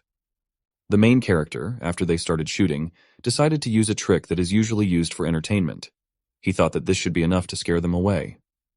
He understood that this dance melody technique looked impressive, and if used correctly, it could scare someone well. Teacher G saw this and realized that no one else used such grandiose techniques except him. The vice dean asked what kind of trick this was and said that he had never seen anything like it before. The main character approached the warrior with an arrow and asked him to get out if he wants to live and report to the emperor that in 10 days he will bring the princess, and if during this time they continue to attack, he will kill them all. After the warrior ran away, the main character realized that he knew that people were easy to scare, but it was too easy. Imiana asked if they were already leaving. Saran asked the main character how he managed to stop the army alone. The main character replied that he promised to bring the princess soon, and they retreated. Then the whole team got together and went, because the main character said that time was running out. Imiana asked if they needed to come up with a name for the team. After that, they all began to invent it and stopped on the path to power. They eventually began to fight. After a day of battle, Imiana said that they were running out of strength, but there were more and more enemies. Saren said that she was right, because if this continues, they will definitely lose, so something needs to be done. The main character said that they need to enter the courtyard first, which everyone else agreed with. He also understood that the most important thing now is to restore strength, otherwise they will simply lose their combat effectiveness. The main character asked if the academy had a spare warehouse to prepare food. The sister replied that it was too late, and the enemies would not wait until they prepared food, because they were already outside the gate. The main character asked if there was something that would cook quickly and restore energy well. My sister asked where this pizza aroma came from and if it was Pizza Hut. The prince replied that she had thought correctly, because it was indeed from Pizza Hut, and added that they should hurry up before it cooled down. The main character asked the prince how he smuggled in such a large amount of pizza. Teacher G said that he felt that he had spent a lot of money and had emptied the academy's treasury. The prince asked the teacher if he really could go this way, being a prince of the empire. He promised to tell everything after the victory. When the teacher took almost all the pizzas for himself, Saran asked him why he needed so many, because half a half would have been enough for him. The teacher replied that this was a privilege only for teachers. The leader of the enemies said that more than 10 minutes had passed since they disappeared into the courtyard, and this was the ideal chance for an attack. When the enemies burst in, the protagonist asked if they really thought they had already won. The enemies saw them and did not understand why they became so much stronger and why they became different in general. The prince said that it was most likely time to reveal the secret to everyone and added that this was all thanks to a secret function for saving money. He also said that new customers ordering food on the Pizza Hut app are given a good discount on pizza. Saren then grabbed onto one of the enemies and asked where all the people from the gourmet club were and why there was no one at headquarters. The enemy replied that he was just a laborer and all he knew was that they had left last night. Feng Weixia said that she had just searched everything and there was really no one there. The main character asked who ordered them to leave. The enemy replied that it was Bao Xun who killed the previous leader and became the new head of the gourmet food club. The enemy also added that the divine messenger was on Bao Xian's side, so he became the head without any problems. The main character said that they need to catch up with them before they blackmail the empire. The prince asked where to look for them now, because they had no clues. The sister said that her family has a large intelligence network, and through it they can find them. They came further to the house of Isyanju, and the sister's father told the main character that he had not seen him for so long that he had already begun to forget. Already during the hug, the main character told him that even though he is old, his bones are stronger than him. His father said that he had performed very well at the Spirit Eater Academy and asked if he was still confident in refusing the marriage alliance. The main character said that he would think about it some more. The daughter asked him to stop this and hurry up and find out something. Saren asked why he felt like there was something between the main character and his older sister. The prince replied that in fact they were engaged. He also added that she even refused him, but immediately agreed to marry the main character. The sister told the main character that her father is always so active when it comes to her marriage. The main character told her that he understands that her father simply cares about her future. Moreover, she is not against marriage, so he does not take his words seriously. Hearing about the frivolity, she realized that it looked like he really wasn't going to take her as his wife. At that moment, the son of the prime minister of the Bizun Empire, Duru, burst into the Yixiangju house and asked to greet him. Imiana accused him and his servants of being impudent, breaking into someone else's house and injuring the guards, and also insulting the Isyanju family. Duru said that he came this time to take her as his bride. The prince said that it looked like some toad wanted to eat swan meat. Duru ordered one of his servants to tear off the prince's tongue. The servant agreed to carry out the order. The prince said that he greatly overestimated himself and began to fight with the servant. And the main character felt a strange feeling at that moment. The father told Mr. Du that he had previously made it clear to him that his daughter already had a husband, so he should go back. Mr. Du told his father that he came here this time with an imperial decree, which clearly stated his wedding with his family. After that, he asked if the Isyanju family was going to refuse to carry out the decree. The daughter asked what kind of jokes these were. The main character asked why bother the emperor if he could just get rid of the groom, and then no one would say anything. Mr. Du said that sounded good, and asked his sister where her fiancé was, whom he wanted to kill. The main character answered him instead of her that her fiancé was right in front of him. Mr. Du said he couldn't believe it. The main character said that if he doesn't believe in it, he can ask her about it himself. She confirmed this. Mr. Du asked his servants to drag him to him and hold him until he killed him. The main character said that a warm-up would be just in time and it's very fortunate that they are here. Pushing his sister in the chest, the main character asked her to move away, otherwise her dress might get dirty. Saren said he felt like he was watching a comedy. The prince told his cousin that he was not a failure and that this could also be considered a victory. Feng Weixia thought that even if they were engaged, it was too much. Teacher Ji wondered if he was so relaxed that he didn't notice. The main character, meanwhile, did not understand why it was so soft. Mr. said that he brought with him people from the Iron Wolf army, who are the masters of the 100, and who will definitely make him beg for death. The main character asked Mr. to remember that one should not brag about such things, because it causes laughter. After this, the main character, using human magic of the promises of mountains and rivers, attacked all his people. Saren asked what kind of technique this was, and why he knew nothing about his techniques. The teacher said that the main character is indeed a martial arts genius, because he was able to comprehend the spirit beast technique. Mr. asked the servants to stand up and obey him, because he took them with him for a reason. The main character took it up and said that the Gourmet Food Club is not standing still, and they have already managed to itch the prime ministers. Mr. said he doesn't know what he's talking about. The main character said that he deliberately provoked him in order to fight, and after that he asked him if Xian taught him how to use dark spells. Mr. continued to say that he did not understand anything. The main character asked if he served Bao Xun. Mr. replied that he didn't know him either. After this, the main character told Feng Weixia that he would give her an hour to find out from him where Bao Xun is now. She said that using the methods of Zhengyu Palace, half an hour is enough. The teacher asked him not to become arrogant because big problems would still overtake him. He also said that it looked like someone didn't like using the engagement to achieve a goal, so he should hurry up and calm his sister down. The main character did not understand how he could get into such a situation. Having tried to talk to her, nothing worked for him, and he went back, realizing that she had too terrible a character and a lot of strength, so he could not do anything. Other team members approached him and told him that he had to persuade her. He said that she almost tore his arm off. They said they couldn't save the princess if he couldn't fix the problem. The prince said that he would give him another auxiliary artifact and asked him to learn how to persuade his wife. The main character asked if it seemed to him that this high-tech artifact violated the logic of this world. But in the end, the main character still asked him to repeat everything he said to him in the earpiece. He repeated and apologized, and she said that he didn't need to apologize because he hadn't done anything wrong. But in reality, in her mind, she wanted to see how he would apologize. He also said that he didn't want to use their engagement for bad purposes, but it was really necessary, so he apologizes for the trouble caused if it hurt her so much. He added that he was ready to bear responsibility for her all his life. She asked if it was this declaration of love that embarrassed her so much. The prince advised him to go up to her and hug her tightly, and then look intently into her eyes. She asked him if everything he said was true. The main character asked the prince to shut up, otherwise he would become very unruly. And after that he confirmed that everything he said was indeed true. She beat him, and he came to everyone. Saran said that although he had spoken, he would reiterate that her combat power was still at its best. The main character said that it was all because of their smart ideas.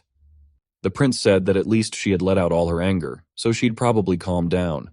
A little later, Feng Weixia reported that she had found out that their organization was making every effort to eradicate all the ministers of the empire. She also said that when they achieve their goal, they will use the princess to blackmail the emperor. The prince said that those who came most likely knew where Baoxian was now, and he asked after that whether she was lying to them and whether she wanted to betray them. She replied that if they wanted to interrogate her again, then most likely they would not be able to eat for at least another week.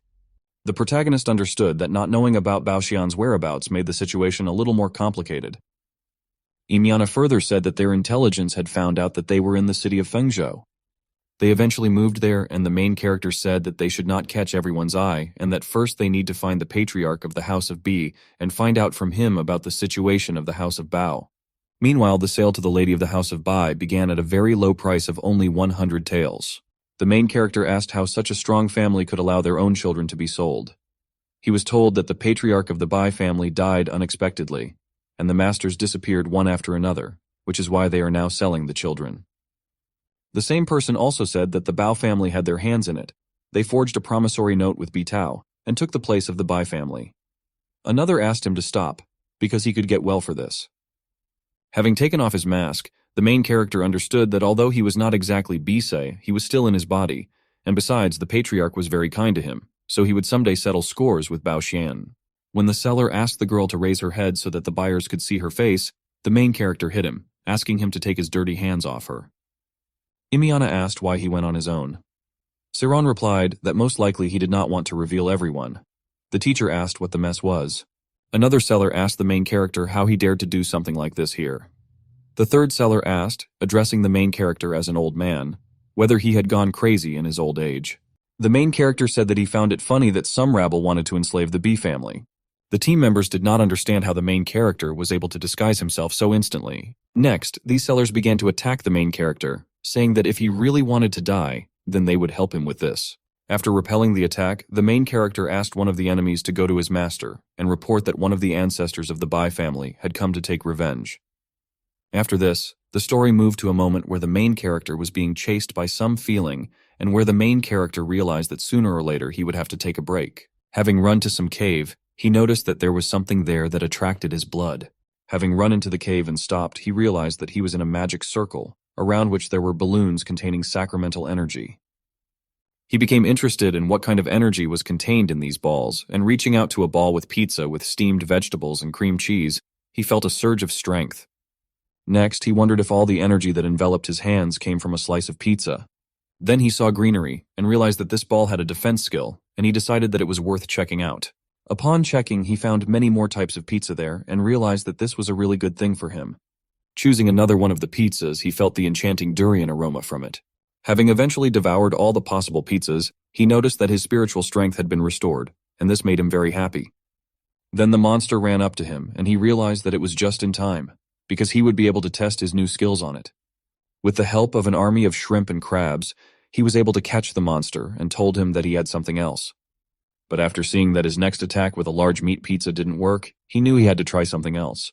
After using the 12 Shunwei array, he was sure that the monster had now definitely lost. After this, the story moved back to the city of Fengzhou, where the patriarch of the Bao family, Bao Yin, was told at the request of the protagonist what he asked for, which the patriarch was not very happy about.